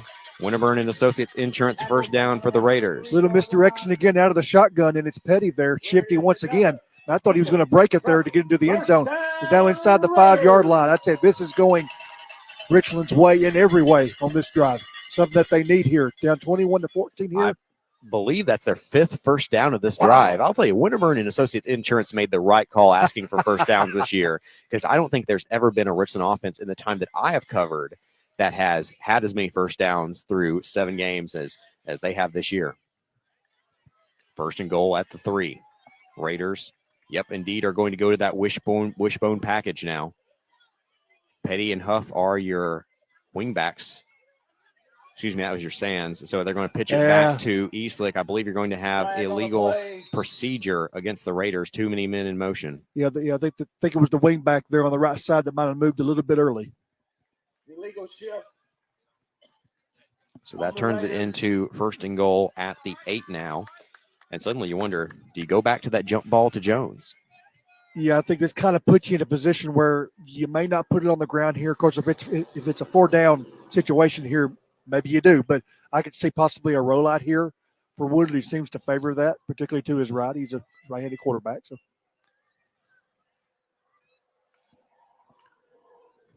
So back to the 8-yard line now for the Raiders. A chance to tie it up here with 8:43 remaining in the third quarter. Woodard shotgun formation. Bunch trip receivers to the right side. Eastlick following his blockers, trying to fight forward. Probably only picks up 1 yard on the play, though. Eastlick on the carry.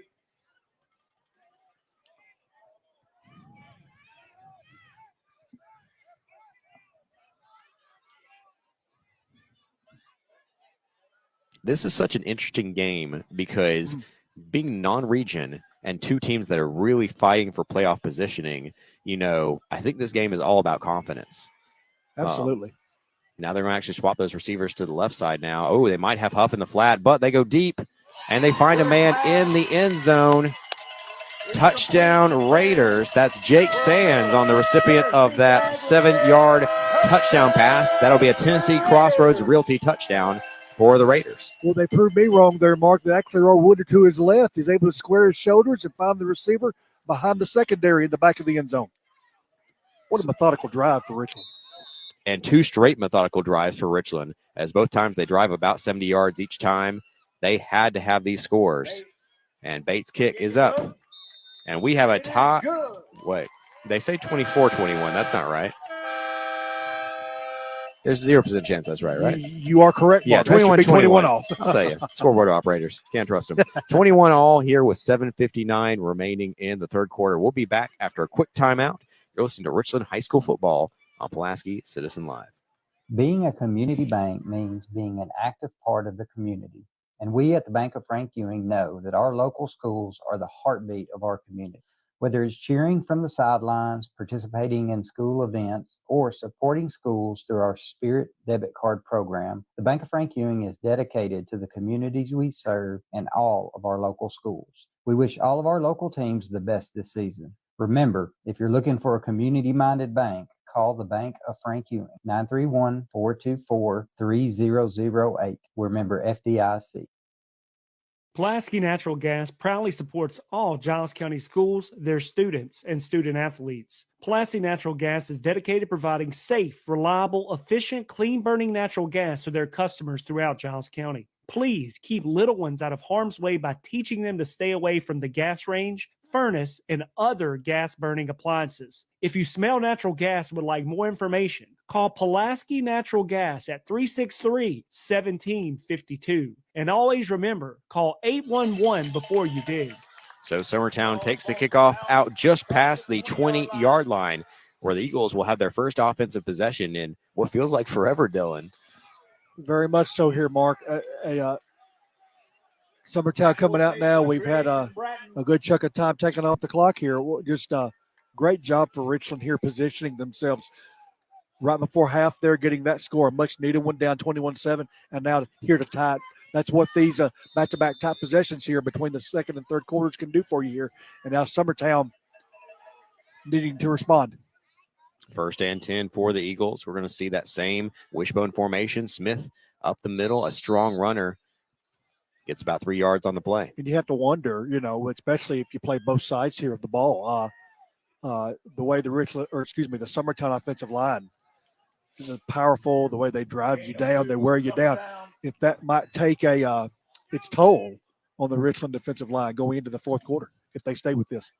I want to ask you something, Dylan. I'd heard that it was against the rules to fly any drones over the playing surface, but every single game I've been to this year, they've been flying them directly over the playing surface. And Yeah. I'm right. I'm right, correct? Yeah, I've seen it a little bit just at Lawrence County home games as well. So wasn't sure really what the rules stipulate there as far as positioning, as far as being actually all over the playing surface, or if it's maybe not specifically over the actual line of scrimmage or something like that. So not really sure on that one, Mark. That's what I heard the official rules were. A 2-yard keeper there from Stoll, so brings up 3rd and 5. So if the Raider defense forces a 3 and out, you already hear in the background probably these cowbells, and this place is ready to explode with these Raider fans. Sounds like Mississippi State. We're going to see a Maryland eye. They're going to offset it now. Smith, middle. Oh, and what a run there by Smith. He picks it up. Needed 5, picked up 7 for the first down. Boy, they hit the hole quick, don't they? I mean, he is quick to be such a strong, powerful guy there. So that's their bread and butter out of that Maryland eye. So that was what we said was the question at the half was, can the Raiders stop this rushing attack, and specifically Smith here in the second half? Big first down there. Tie ball game, 21-all. Smith just falls forward there and picks up about, actually, they're going to mark him back 2 yards further back than where he landed. Picks up about 4, maybe 5 yards on the play. Mark, where we saw Collinwood a few weeks ago against Richland, where Collinwood made it very clear. This is our offense. We have a big line. We have big running backs. We're going to line it up. You try to stop us. Richland answered the call. In this case, very similar. Summertown, very much for most of the night. We're going to line it up. We got our big running backs. We got a big offensive line. Mano a mano. You try to stop us. And so far, Summertown's held up their end pretty impressively. They have 5:40 remaining here in the third quarter. Tie ball game. Going to be a double fake and then a handoff, but that's going to be a Bador Law tackle for a loss. Camden McNeese, Jaden Pryor, and probably Andrew Huff was the third guy on that tackle. No, that was Nash Petty was the third guy. So 3 different guys Petty. bring him down. I initially saw big number 77 there, Camden McNeese, staying home there on that misdirection, being able to bring the tailback down very quickly there. A good tackle there. That was McCaleb Powell on the handoff. Probably lost about half a yard. That'll bring up 3rd and 6. The Raiders had 3rd and 5 a moment ago. Could not stop the Eagles. And this could be a punting situation here. Maryland eye. They offset it with the man in motion. And this time, wow. Stoll kept it on that play and lost yardage. I thought that he had handed up the middle. But actually on the triple option, he keeps, and that's another Bador Law tackle for loss.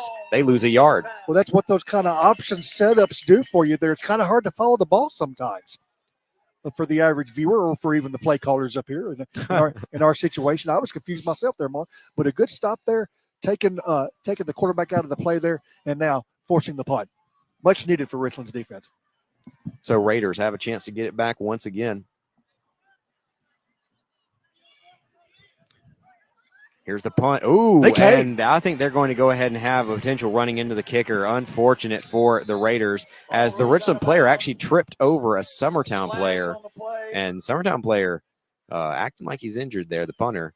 Hope that's just theatrics, but at the same time, really hope that young man's okay. Good, he gets up under his own weight.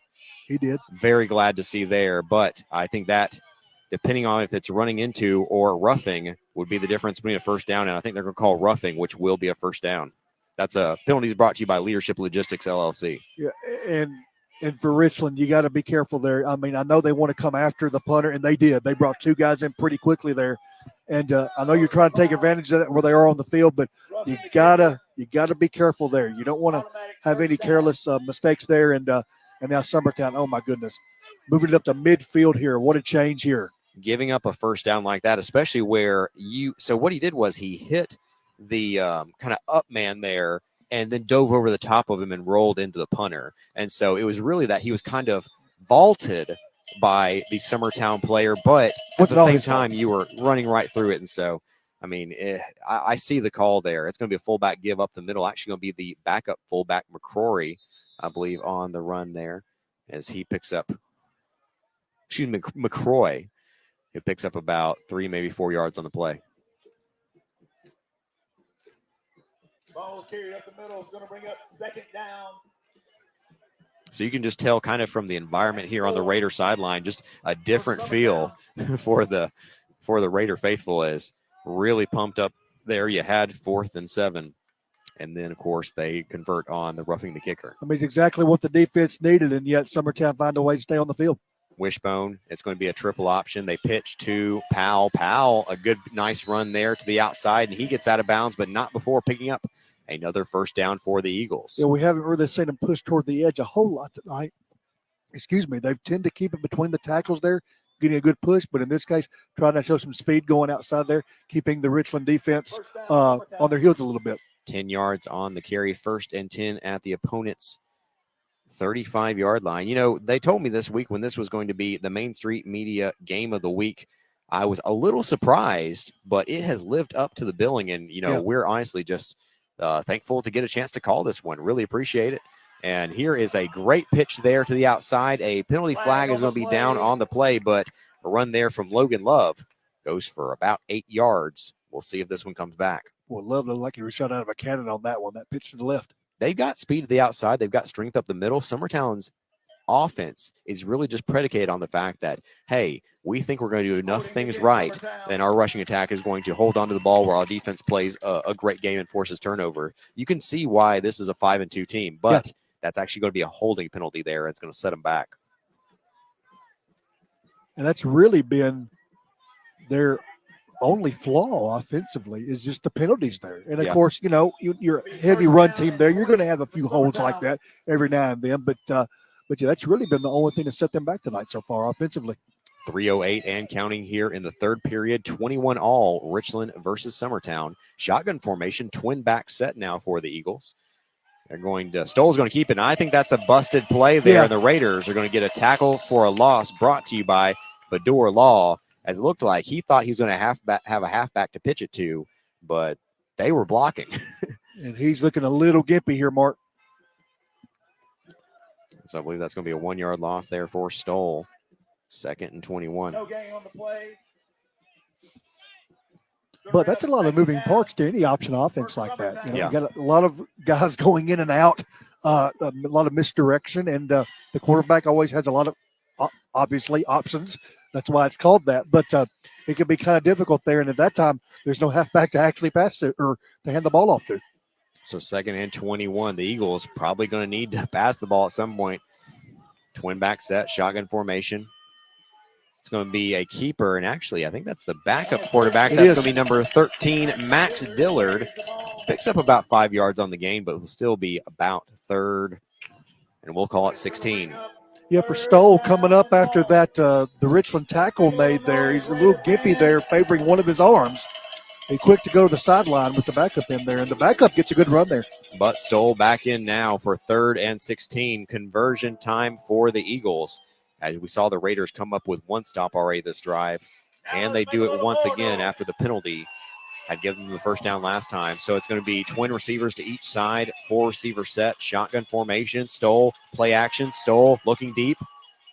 Nearly picked off, and that was broken up by who else?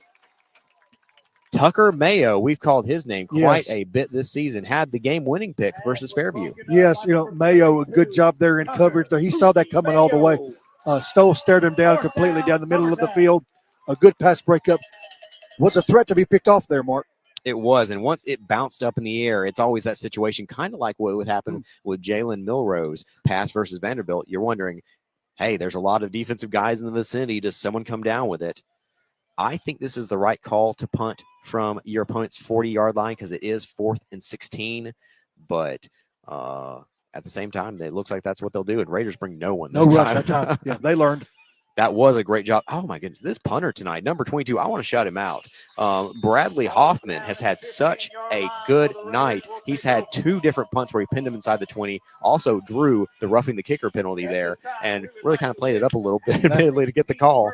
Do what he's supposed to do. Hoffman has had a great night, and he's going to pin him deep. He has impressive bounce there just to simply go to the side there, pin Richland back in the shadow of their own goalpost again. They've been there tonight already. 1:21 remaining in the third quarter, 21 all, Raiders versus Eagles.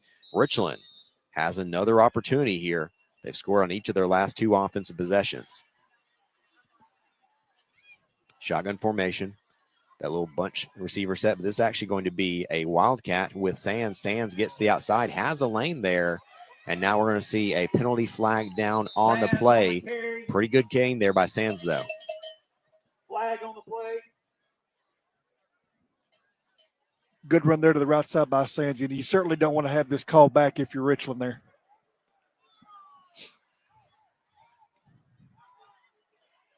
Holding offense. Yeah. And, for Richland, they've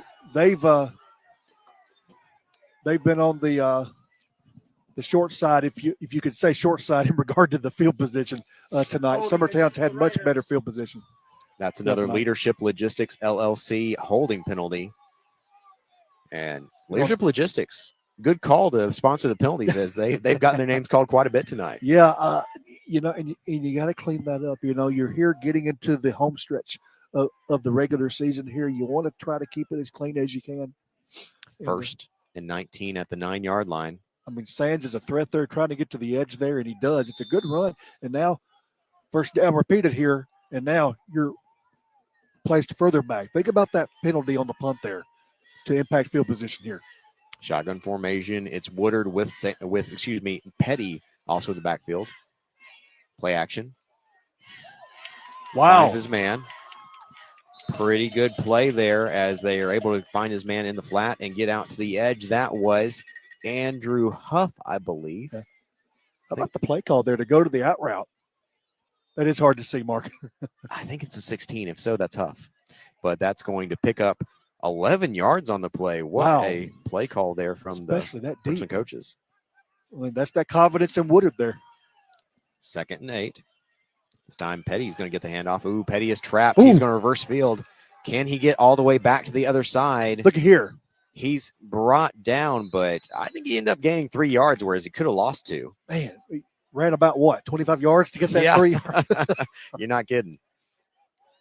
Petty on the carry. But that's what he's a threat to do every time he touches the ball. Going to bring up 3rd. I mentioned Barry Sanders earlier, but I think of Dante Hall, too, the old kick returner for the Kansas City Chiefs. That is the end of the third period. So we are all night up, 21 all. Don't you dare turn that virtual or physical radio dial, as Raiders Summertown 21-21 entering the 4th in non-region action here at Wayne Hobbs Stadium. We'll be back after quick timeout here on Pulaski Citizen Live. Pulaski Natural Gas proudly supports all Giles County schools, their students, and student athletes. Pulaski Natural Gas is dedicated to providing safe, reliable, efficient, clean-burning natural gas to their customers throughout Giles County. Please keep little ones out of harm's way by teaching them to stay away from the gas range, furnace, and other gas-burning appliances. If you smell natural gas and would like more information, call Pulaski Natural Gas at 363-1752. And always remember, call 811 before you dig. Have you considered a career in nursing? Nursing offers many options, specialties, and working environments. Nurses make a real difference in people's lives. Nursing degree programs exist across the country as well as online. Southern Tennessee Regional Health System Pulaski is seeking highly energetic and positive people who are looking for a career. STRHS Pulaski provides excellent compensation, employee benefits, and growth opportunities. Do you think you've got the right stuff? Contact 931-279-8509. And so we're back here. Big play for the Raiders. Shotgun formation, 3rd and 2 to start the 4th period. Oh, and what a play there as they sneak Petty out of the backfield there for a play action reception. Woodard finds him for a Winterburn and Associates Insurance first down for the Raiders. It's the first time they've thrown to Petty tonight out of the backfield. That is enough for a Hinkle Trucking first down Raiders. This one will be out to the 20. Well, they're going to move it to the 29. Was 28. Now it's 29 referees. And finally, Richland able to get some breathing room here on this drive. Shotgun formation. Woodard. Handoff Petty. Petty off tackle. Cuts up the field. Another pretty good run there for Petty. Picks up 4 yards. Good surge there.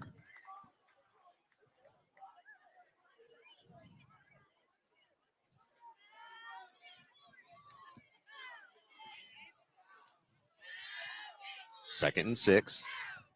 And surprisingly, Richland's only second possession of this half. 3 receivers to the far side. Woodard rolls to his right. Woodard fires. Ooh, picked off.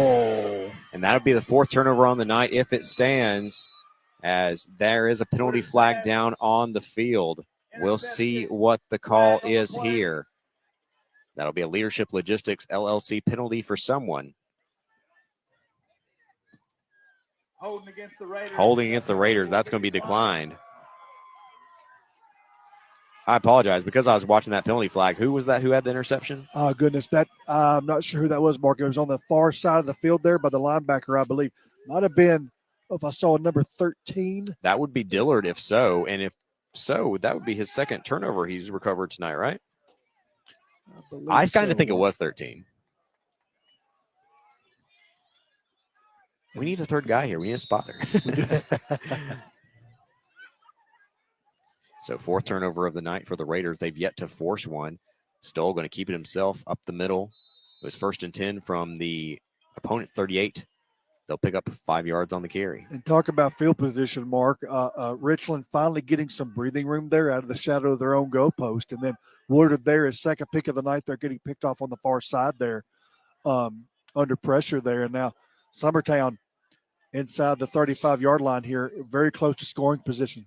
And this almost seems kind of like what I was saying about Auburn coming into this week is Auburn is a really good football team that commits a lot of turnovers. And, you know, they had games where they committed 5 turnovers and lost by 7, lost by 10 points. And that's what it feels like here tonight is Richland is so much better than the 4 turnovers they committed. Handoff up the middle. I believe that is Smith. We'll make sure. Indeed it is. And he's going to have another first down to the 23, a 10-yard gain on the play. Well, it was good pressure by Richland on the snap there, and Smith able to find the seam there very quickly. There, a good gain there. He could have gone further with that.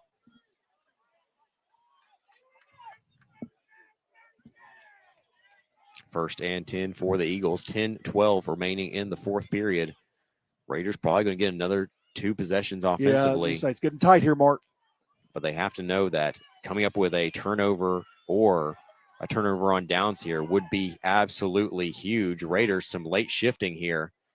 They're going to hand it off to Smith. Smith up the middle, picks up about 4 more yards. Yeah, you caught it there, Richland defensive line trying to get lined up there a little late there, and positive yardage there on the handoff there for Summertown. 2nd and 6, but the Raiders can't avoid to be giving up chunks of 4 and 5 yards. Right. As that's exactly how Summertown wants to play. They want to take time off the clock, and they want to, set up 2nd and short, 3rd and short, and just continue to convert and give them a lot of credit. They've done that very well tonight. Kind of a half wishbone here. They only have 1 wing back. Going to be a give up the middle, and that's going to be pretty close to another first down. There's that push like you're alluding to there, Mark. This time it was McCroy, the backup fullback, who gets the 4-yard gain. Those small chunk plays like that can just wear a defensive line down over time. We're down to 9 minutes here in the 4th quarter. You talk about Richland maybe getting 2 more possessions. Time is getting very precious here, and you want to limit those mistakes if you can. 3rd and 1. I would love to know what the turnover margin this year is for Summertown because I feel like they've been winning it very efficiently. And off the middle, I think it's McCroy again. Indeed, it is. And that's another first down to the 11-yard line for the Eagles. Tie ball game, 21-all, 8:41 remaining in the 4th. And Eagles inside the red zone. And only the 2nd possession for Summertown in this half, which is a testament there to wanting to milk clock. We saw that in the 3rd quarter there. Very conservative play calling there. Run heavy, really, for both teams.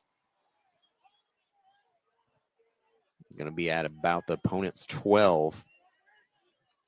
So make or break time now for the Raider defense. Can they come up with a big stop in the red zone? It's actually a great play there. They hand it off on the jet sweep after faking the give up the middle. That's going to be a 12-yard rushing touchdown for, was that number 10? Logan Love. Logan Love for a just well drawn up play there for Summertown. They score 6. Yeah, he's probably their most explosive runner we've seen all night long. He's done that before tonight. He's a threat to break one, and sure enough, he did it there for the score there. I thought when he came out of that on the left side there, he was quite shifty there, reminiscent of Nash Petty for Richland there. And the big score there. What an answer for Summertown. And so Eagles have a chance to go up by 7 points here. These extra points are so critical in a game this close. Love is actually your holder. Kick is up. Kick is good. 28-21 is your score as Summertown retakes the lead once again, but not done just yet. 8 minutes and 7 seconds left on the clock. We'll see what the Raiders can do after this timeout here on Pulaski Citizen Live. Nobody understands how to build a solid foundation for your business better than the Bank of Frank Ewing. We've been helping businesses for years, offering startup capital, equipment leasing, or money to expand your business. Our loan representatives understand your needs and are ready to help you start building your business now. Call 931-424-3008 to talk to one of our local loan representatives, or visit one of our locations in Frank Ewing, Pulaski, Lawrenceburg, or Hazel Green, Alabama. You can also visit us at bankofrankewing.com. Bank of Frank Ewing is a member FDIC. Have you lost or are you losing your internet provider? Don't get hooked into a long-term contract. You have a choice. Don't sign it away. Internet provider contracts take away your choice. What you get with PES Energized Fiber Internet is reliable, high-speed broadband internet. Want to know if PES Energized Fiber Internet service covers your area? Go to PESEnergized.com.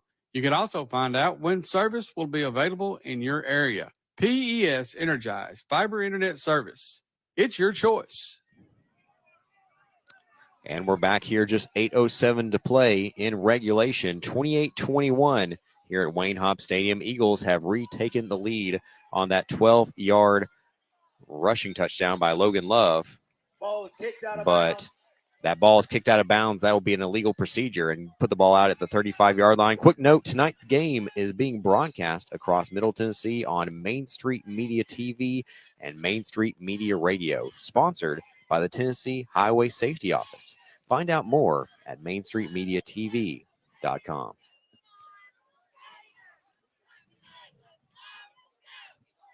Dylan, 4 turnovers tonight for the Raiders. Other than holding on to the football, what else can you really suggest? You know, what do you think they need to do on this drive? Yeah, well, I mean, you have to answer, and I think you stay with what you do best.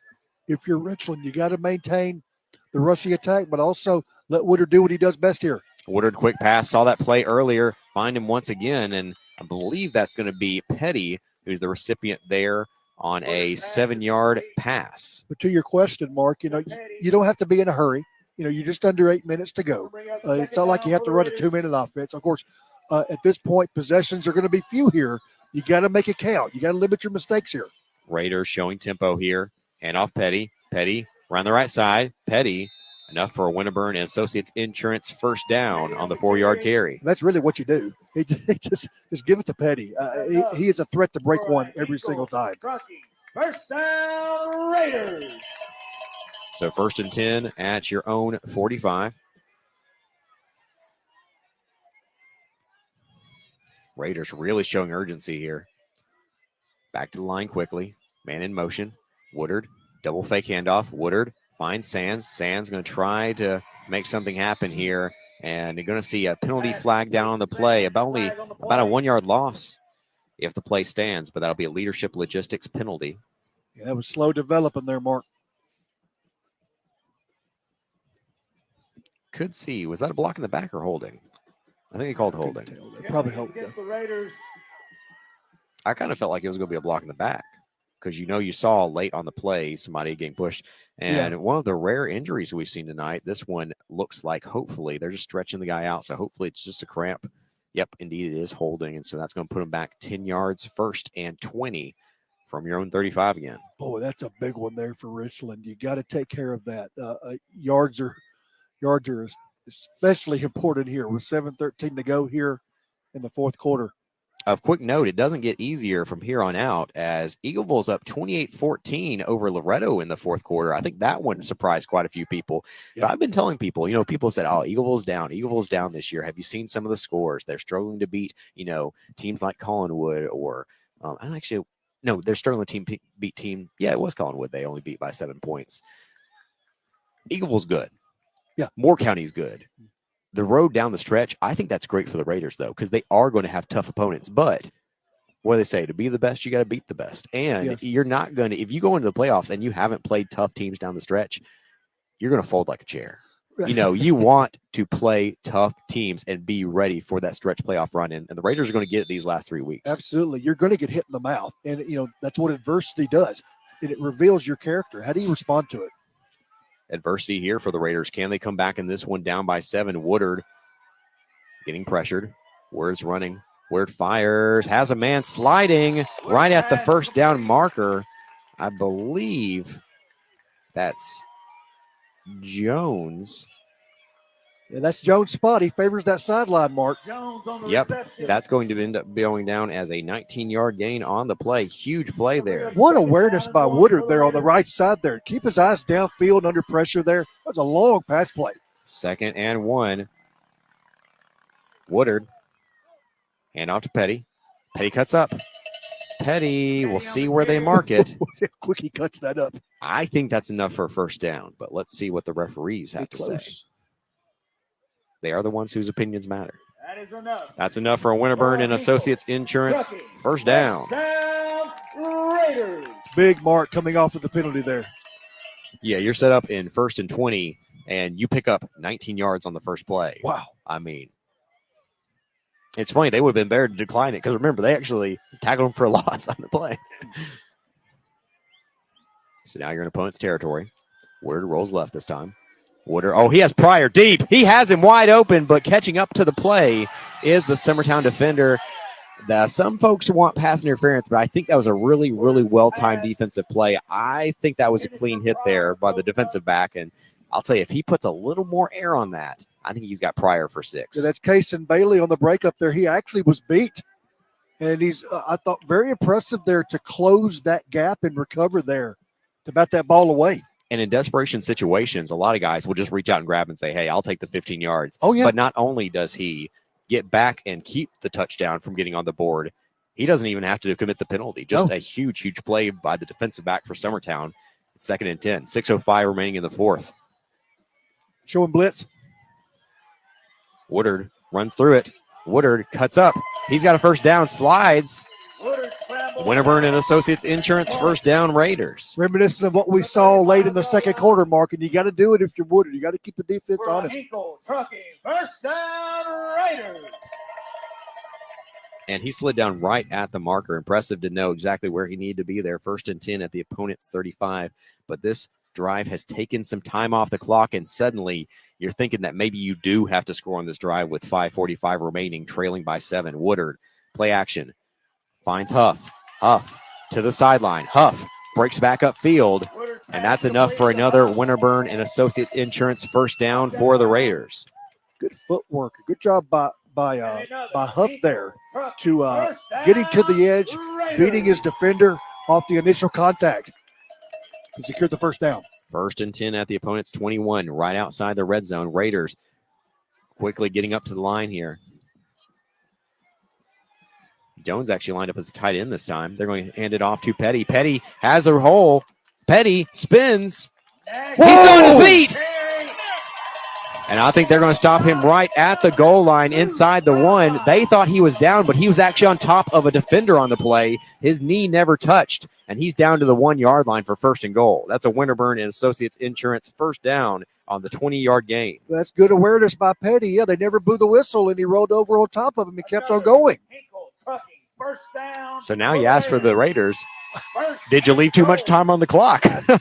Because if you're Summertown doing what they do, they don't have to really be in a hurry if Richland scores quickly here. Yeah. But I mean, you had to do it. I mean, you could, Sure. because you knew that you might need 2 offensive possessions. And so going it slow is really, pigeonholing yourself into only 1 score. Eastlick is your fullback, and I think everyone knows who this ball is going to. I was wrong. Petty gets the handoff at the wingback position. 1 yard rushing touchdown as he follows Eastlick up the middle for a 1 yard score. Nash Petty has been probably the offensive star of this drive, and he's rewarded with a Tennessee Crossroads Realty 1 yard rushing touchdown. Well, I said it earlier on this drive. They started out with Petty initially, and I said, that's the guy you want with the ball in your hand. Of course, he got some help from Huff and some other playmakers out there, but a great way to end the drive there for Petty. Biggest extra point of the night. It was a high snap, but what a good job there by the holder to get that one down. Kick is up. Kick is good for Bates. And that's Cam Drake. I want to give him a shout out on that play because that wasn't a good snap. It's something that's we often miss, Marcus, and we take for granted is the snap from the snapper there on field goals, extra points, punting situations, and a good job to secure it and get the extra point off. So we are all tied up after that 1 yard rushing score for Nash Petty. We'll be back after a quick timeout. You're listening to Richland High School football here on Pulaski Citizen Live.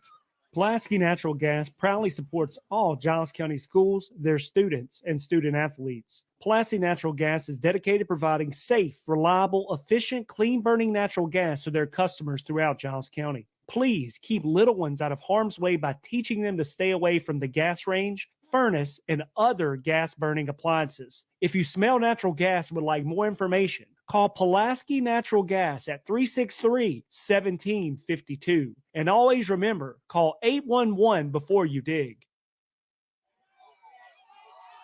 And Dylan, what else can you say about tonight's game? We're all tied up 28-28 with 4:33 remaining in the fourth. Bates, good kick here. Rolls down to the 15. Summertown player picks it up. And they'll get out to about the 33 where the Eagles will start this drive. Yeah, Mark, and really, if you take away the Richland turnovers, really we've seen both teams, in spite of their penalties, really run their offenses to perfection as they want to do it. I mean, we've seen it multiple times tonight. It's really come down, yes, penalties on both sides, but really the turnovers from Richland have been the difference maker here, yet they've still been able to put up 28 points. So the Raiders, last time out on defense, they had the huge penalty on roughing the kicker. It allowed the Eagles to keep the drive alive and score. Can they get the stop this time out? Stoll keeps it. Picks up a short gain on the play up the middle.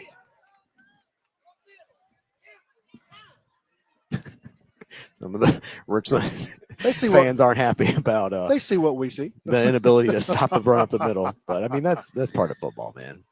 Sometimes you get a better push.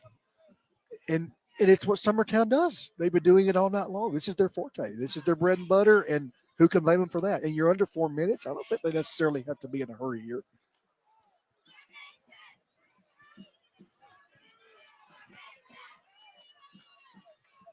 Haven't seen a lot of 2 wide receivers out there tonight, Mark. 2nd and 4, same formation. I believe that's Smith up the middle. Ooh, they're trying to rip that ball out. Yeah, be careful with that. Stop by a host of Raiders.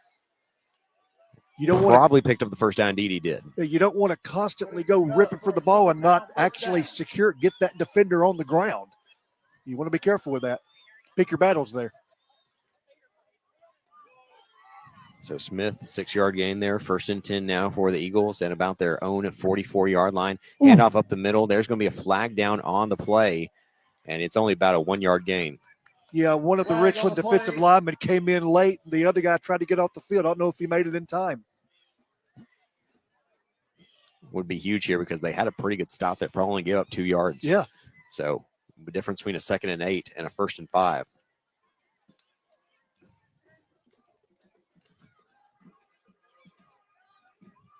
Illegal substitution. Too many men on Yeah, the field. Yeah, exactly that's what right. it was. I was afraid that was it. Great call there, Dylan. Well, I mean, of course, the guy that was being substituted for, I mean, he did as best he could to get out of there, but, that's going to happen every now and then. You have to see that, especially at this point in the ball game. Brings up 1st and 5 now.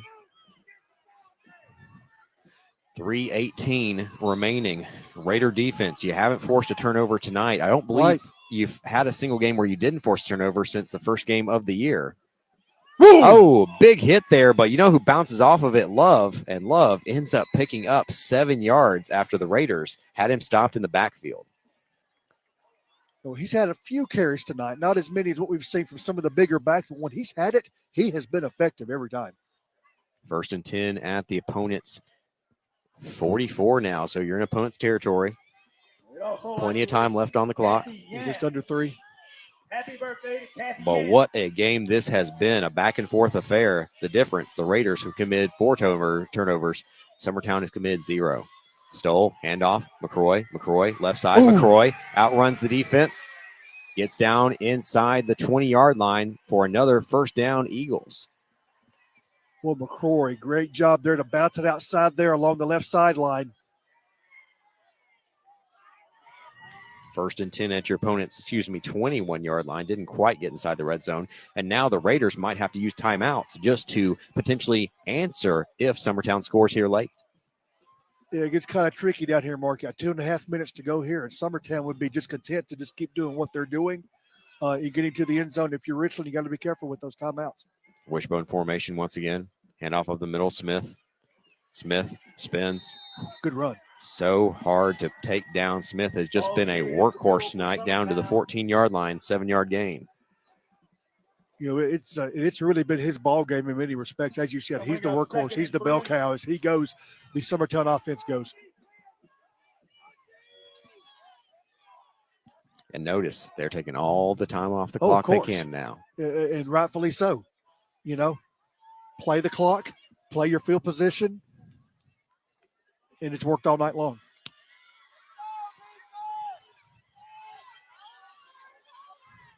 Under center. Handoff Love. Love turned back. Good stand by the Richland defensive line. Yeah, I think it's going to be 3rd and short. And they've been tested tonight. What? From where that referee on the near side standing, there's no chance that's a first down. Huh. Oh, my goodness. Am I crazy, Dylan? And I get it. You know, angles are tricky, you know, from where we are. You know, we don't have the perfect vantage point. But still, I'm with you, Mark. I was very good at geometry. How dare you? 1st and 10 at the opponent's 11, I guess, is what we're calling here. Handoff up the middle. Smith, second effort there. Picks up about 4 yards out. This is wild just how hard he is to bring down. Yeah, so impressive. That yards after contact is huge there. Initially, they could have held him to 1 yard there, but he ends up getting 4 yards out of it. Correction. Timeout, Raiders. Richland calls the timeout here, and, of course, they're going to have to start using them, as this is almost a situation where if you get within the 5, there might be, and once again, I think most coaches would disagree with me, but there might be some wisdom in saying, go ahead and let him score. Because, you know, in this situation, you need an opportunity to answer. Seems like I've heard that discussion in recent weeks about letting a team score, and I get it. It really goes back to Super Bowl. I believe it was 32 there, where the Green Bay Packers actually chose to let Denver score in order for time for Brett Favre with the ball back. And it's a strategy that some coaches do favor. And some would look at it as a little bit distasteful, I guess, letting your opponent score. But you want to be sure you have time for getting the ball back. Well, Adamsville did it in the home game between Richland and Adamsville in the first round of the playoffs 2 years ago. Adamsville, you know, if Richland falls down after the first down, the game's over. But they go ahead and score a 50-yard touchdown on the play. And as a result, Adamsville has time to actually win it in regulation. So, you know, sometimes it works out. It worked out for Adamsville 2 years ago. Under center, Maryland I formation. Stoll up the middle. He goes nowhere. They're going to stop him at the 7. And so that'll bring up 3rd and about 6. So Raiders have a chance for a big stop here. And also you suddenly question, how good's that field goal kicker? How does he feel? He's looked pretty good tonight. Yeah, he has. It's been crossing my mind. Do you feel comfortable enough in a 4th down situation to kick here, depending on what happens on 3rd down? Or do you make it where you simply go for 6 here, depending on where you are, depending on this particular gain here on 3rd down? We've seen in recent week the hashtag trending Hashtag college kickers. I'll say the same thing is true for high school kickers. You as good as some of them are, you never know what you're going to get. I think that you want to take it out of the kicker's hand and just put it in for 6 here. Sure. Loretto coming back against Eagleville. They were down 28-7. Now they're down 28-21. They have 3:30 to go. So let's see what they can do here. Potentially they're going to come all the way back. But here, biggest play potentially of the night, 3rd and 6. If you stop them, Summertown potentially attempts a field goal to take the lead. Or they choose to go for it on 4th down and go for broke. But I think they would try to kick it. 1:07 remaining in the 4th. What a ball game. What a tight one. Yeah. Main Street Media Game of the Week. And I'll tell you, the folks who make those decisions, they know what they're doing. Under center, Maryland I. Give up the middle. Raiders turn him back. Smith doesn't get a single yard on the play. You got to kick a field goal here because suddenly it's not like 4th and 2. Right. It's 4th and 6. And that's the situation there, Mark. I thought if they could get a good amount of yards there on 3rd down, they might elect to go ahead and go on 4th down. But in this case, they don't gain a yard. A good stand by the Richland defense, putting them really in what looks to be a field goal situation. What a play. And remember, if they miss the field goal here, the Raiders get it on the 20. And so you would actually gain basically 13 or 14 yards and get out of the shadow of your goalpost there. So with over 50 seconds to go. And I will say this too. We're guessing Summertown's going to kick a field goal here. They haven't lined up yet because the Raiders called another timeout in order to provide more time on the clock. So when you talk about, you get to watch win probability change whenever you watch like a college game cast. And, sometimes it'll jump like 20, 40, 60. I think on that one play, them stopping them there turns it from probably an 80% chance Summertown wins to maybe only like a 52% chance. That was one of the biggest plays of the night in terms of swinging momentum back in your direction. Because even if they hit the field goal here, you have 59 seconds to score 7 and win the game. All right, Raider fans. Yep, they're going to attempt the field goal. Don't run into the kicker. Don't run into the kicker. You beat me to Block it, it if you can, but do not run into this kicker. You've done it once tonight on a punt. So the snap is down. The kick is up. The kick is blocked! Raiders get on it. And so at the 27-yard line, Raiders take over with 56 seconds left. I think we said the same thing at the same moment there. As the Raiders block the kick. I mean, I don't know that we actually thought it would happen, but it did. And wanted to mention no penalty flags on the play. What a stop by Richland. What a stop there on 4th down. And again, I think it's the right call there for Summertown. That close? Yes. Raiders just basically, it was almost like Swiss cheese. They just walked through that line. There were 4 different guys who could have blocked that.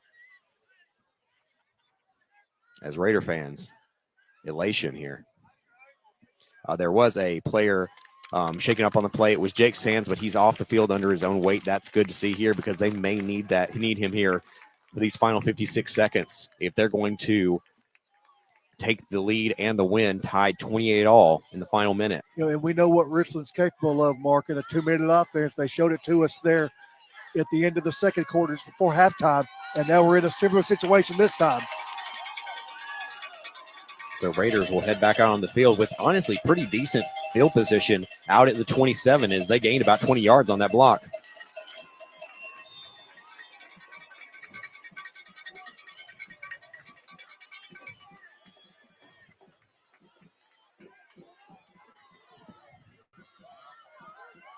That they're going to have trips to the left side. At the 27-yard line, Woodard rolls to his left. Woodard, he has Huff if he wants him. Ooh, Huff can't catch it, though. Incomplete pass. Yeah, a little bit behind him there, almost running backwards to a degree, trying to catch the ball. Incomplete. How interesting would this game be if they went to overtime with 2 such different styles of offense?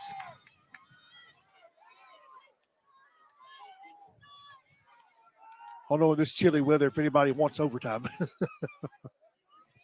The sponsors do. The sponsors, of course, yes. Which, speaking of that, tonight's game is being broadcast across Middle Tennessee on Main Street Media TV and Main Street Media Radio, sponsored by the Tennessee Highway Safety Office. Find out more at mainstreetmediatv.com. MSPGame.com. What a good one to pick this week, Mark. It's been everything it was billed to be. Shotgun formation. Whistle is blown. Flag on the play. Flag on the play. Huh. Is that going to be delay a game? It is. Delay a game. Man, another one. Surprising. Yeah. Not at this point in the game. You got to avoid that. I'll be honest, I wasn't looking at the clock. Yeah, that's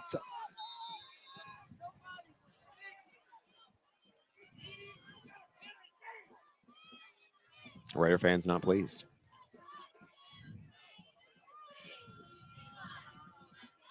Of course, we know Richland certainly has the offense to counter that here. You'd rather not play behind the stick, especially this point in the ballgame. Number one thing, though, is overtime is acceptable. A turnover here is not. Handoff. I believe that's Petty. First down. Wow. Nash Petty, a 16-yard carry on the play. Well, they're set up for pass defense here. Oh, I'm so wrong. it's a That's good Andrew call. Huff. That's Andrew Huff. Andrew Huff. First and 10 at own 38. And a spiked ball by Woodard. So what a call to go on the handoff there against the prevent defense there, and he's able to secure the first down out of that. Yeah, that's a gutsy play there, but you look like a genius when it works, and it worked Sure. there. Yeah. Like I said, my apologies. That was Andrew Huff on the 16-yard carry. In my defense, the illustrious PA announcer Kelly Bratton also agreed with me. He accidentally said Petty as well. There you go. I'm in good company.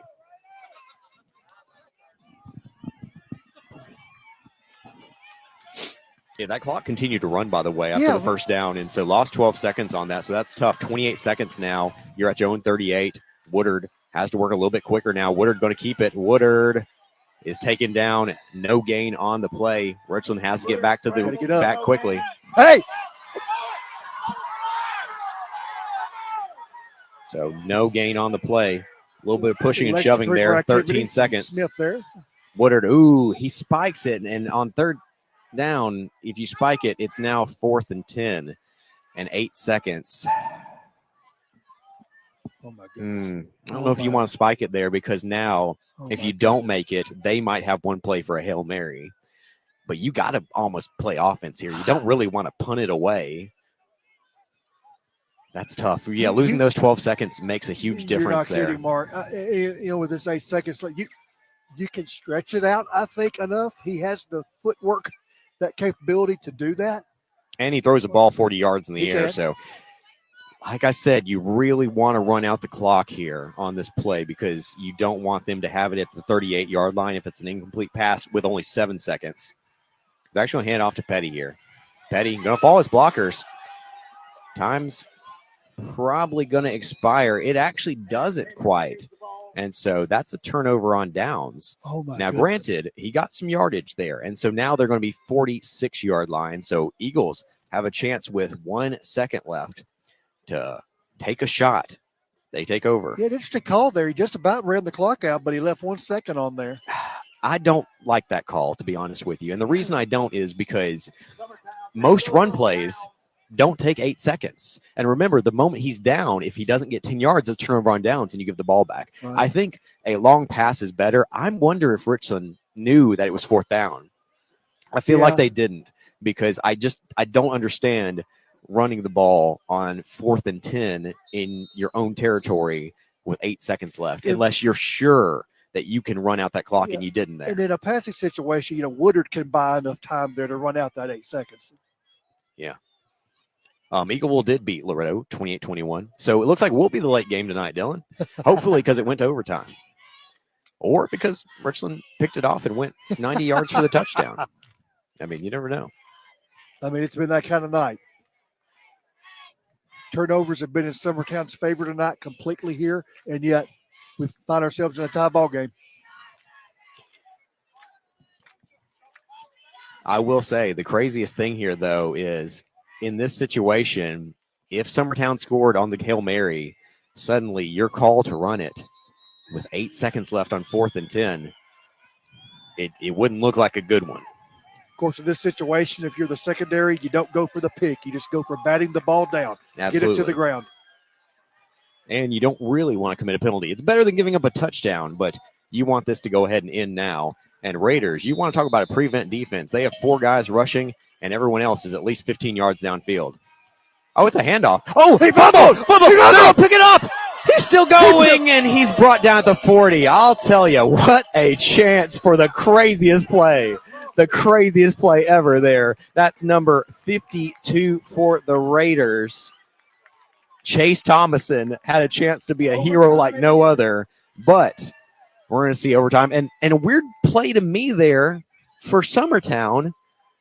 Why do you call a halfback draw and you need 46 yards with 1 second left? What Both teams calling runs in those situations. What are these calls?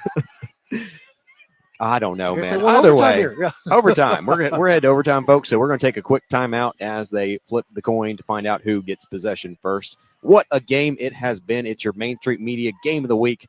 We're pretty confident it's one of the best games in the state of Tennessee here tonight. 28-all. We're headed to overtime. So we'll be back after a quick timeout here on Pulaski Citizen Live.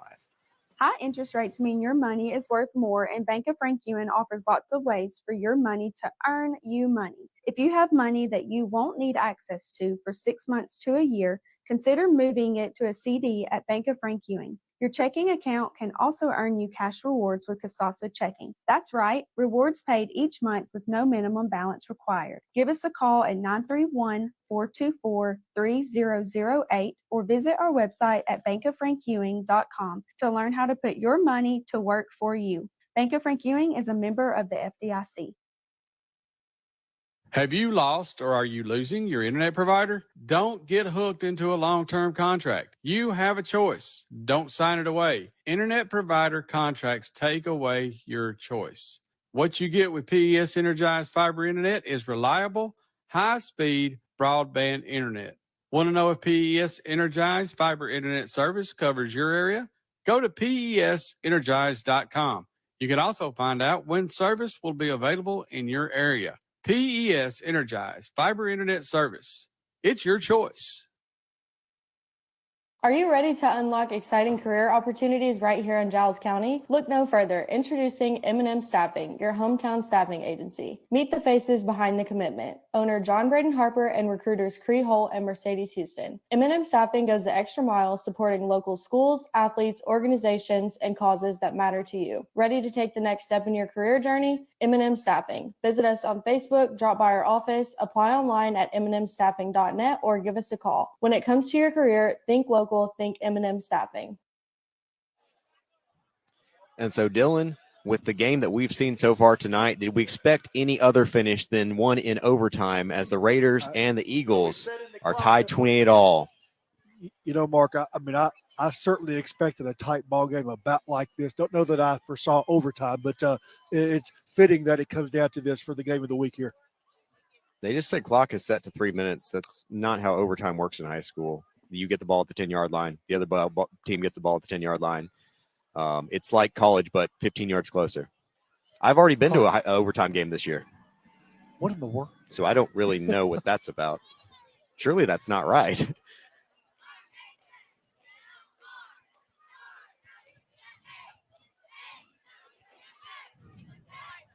Yeah, maybe. I don't know what the thinking.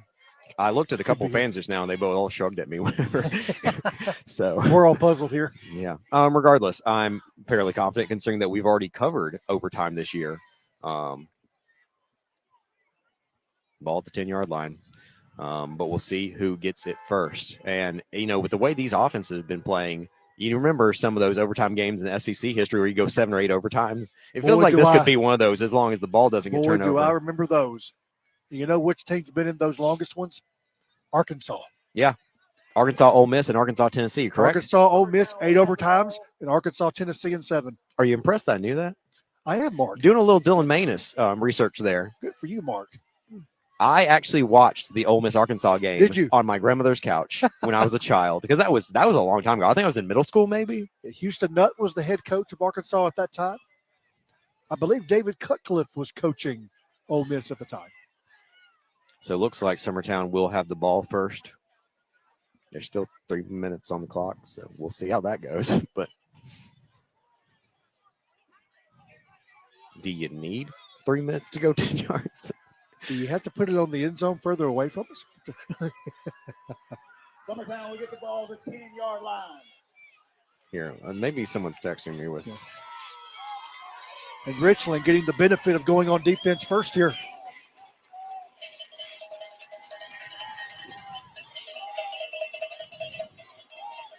So, I formation for Summertown. Handoff. Fighting forward. Stopped at about the 1 yard line.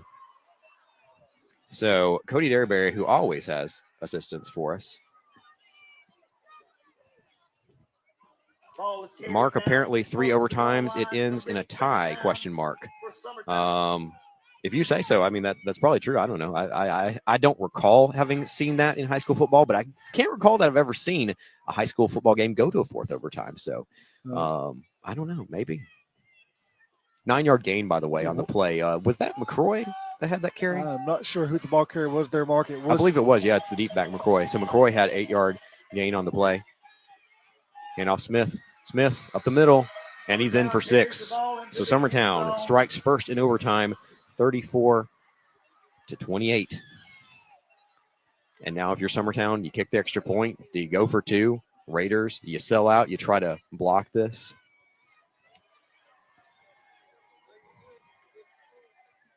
It would be huge if they could block this, because suddenly then you just need 10 yards basically to win with an extra point. Right.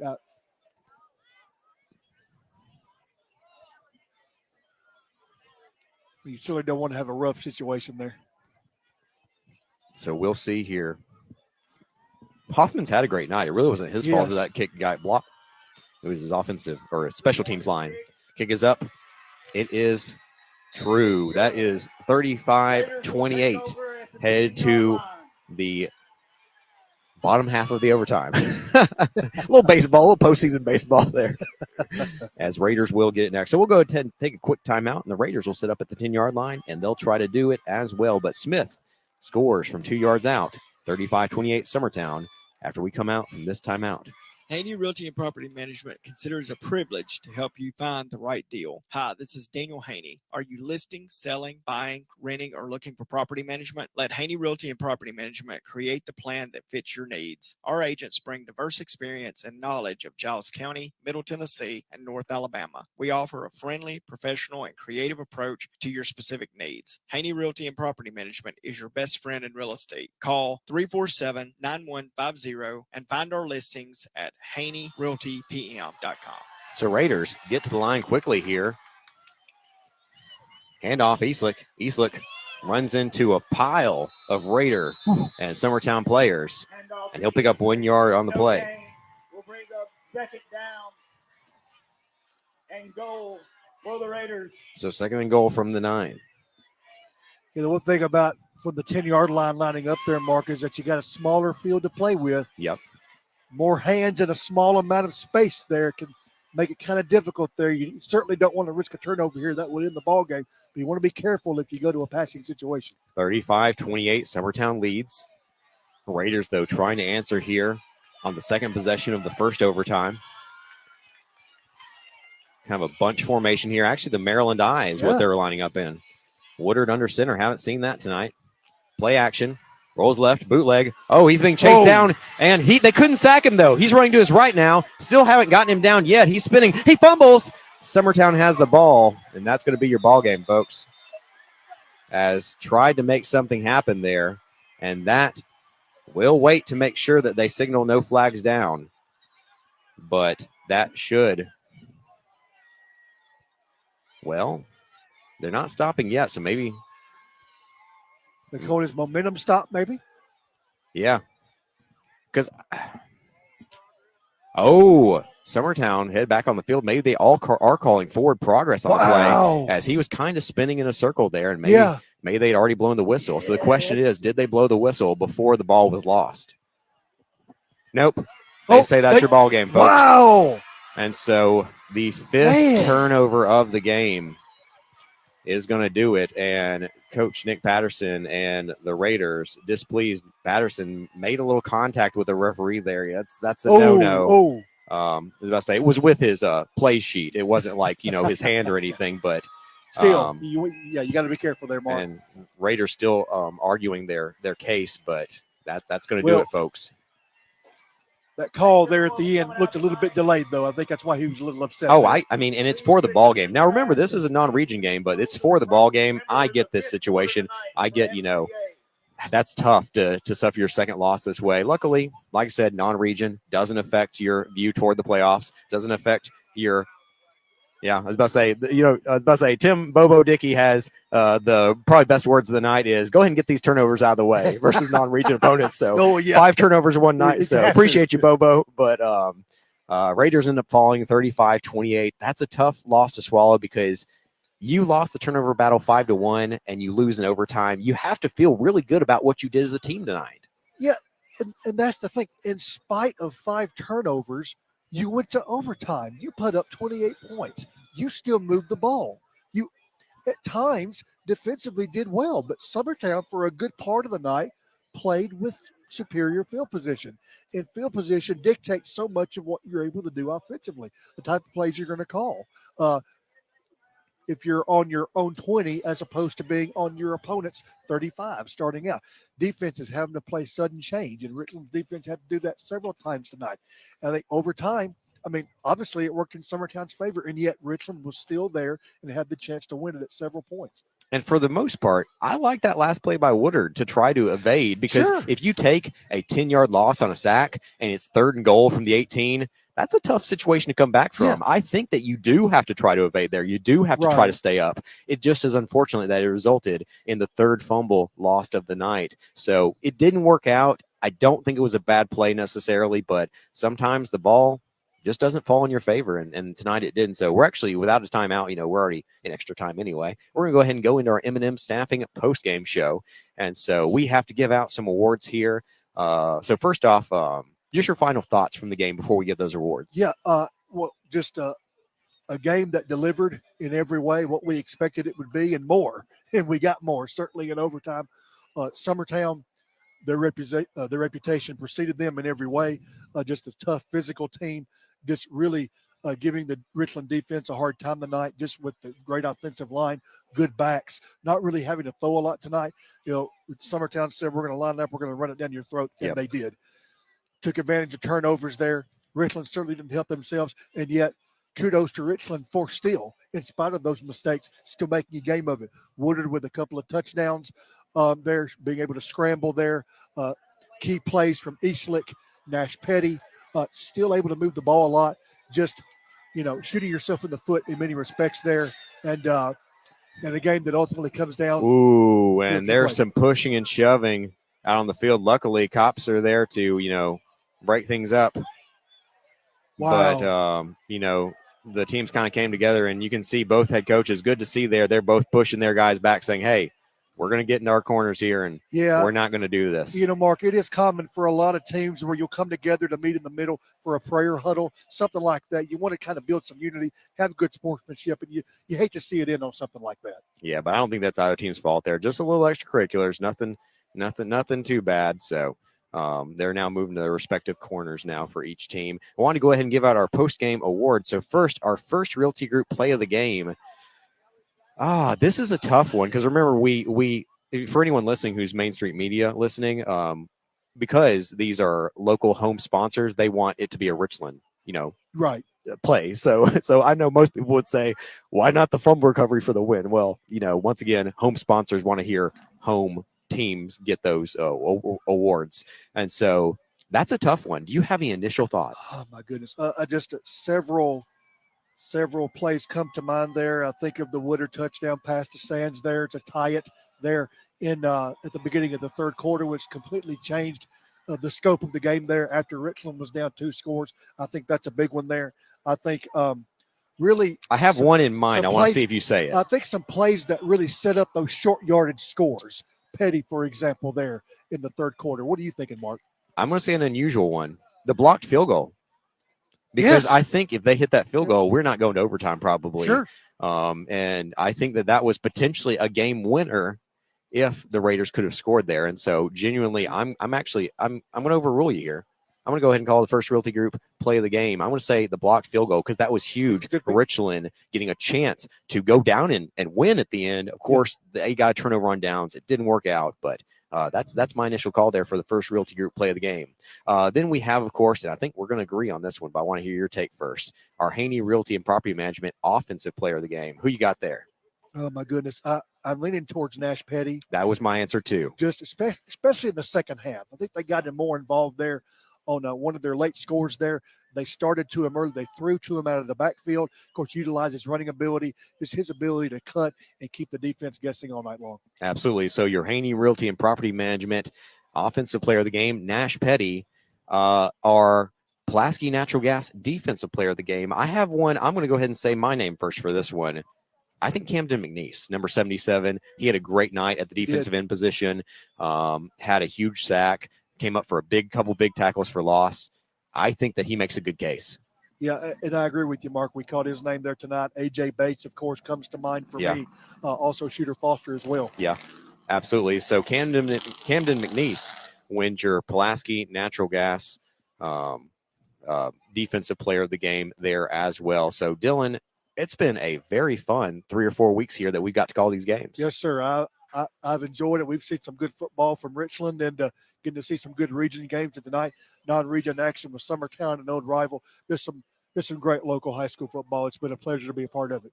Absolutely. And so, Wanda, I wish you a farewell for now, as I know that, of course, you do teach at Lawrence County, so we get to rent you for a little while. But of course, you're celebrating and taking in the Lawrence County purple and gold, I guess. Purple and gold there. It looks kind of yellow on the uniform, so I really wasn't sure what you're going to go with there. It's nacho cheese. Yeah. But so we're going to let you return for even homecoming, I believe, or senior night. Yeah. Yes, sir. In 2 weeks, we have homecoming, last regular season game of the season, so always looking forward to that. Awesome. So Jennifer Hawkins or Adam Hansen will be having to call these final 2 region home games, Richland versus Eagleville, and then, of course, Richland versus Moore County, last 2 games of the season. Don't you dare miss it. I mean, even tonight, committing 5 turnovers, Richland showed how good of a team they are, that they can overcome that to force overtime and still, be just 1 play away from winning this ball game.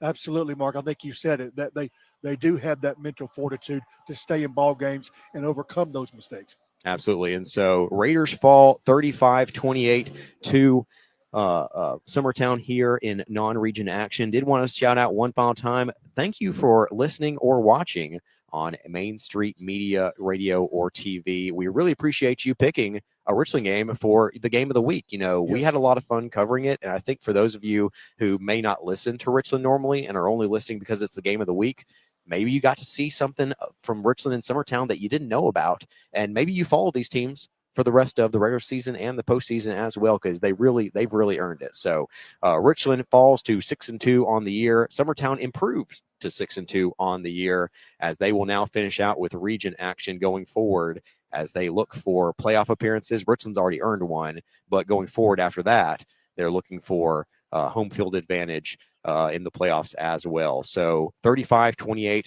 Summertown wins it at Wayne Hobbs Stadium. I want to give a special shout out to all of our fantastic sponsors who make these broadcasts possible. A special shout out as well to you, the listeners. If you enjoy what you hear here on Pulaski Citizen Live, please tell a friend, share us on social media. Just get the word out about one of the best opportunities to hear about some of the best and brightest young athletes in the county. I want to give a shout out to Wade Neely, Kerry Malone, and Scott Stewart at the Pulaski Citizen Studios as well. So one final time here from Wayne Hobbs Stadium, Raiders fall in non-region action, 35-28. For Dylan Manus, I'm Mark Mize saying thank you and good night.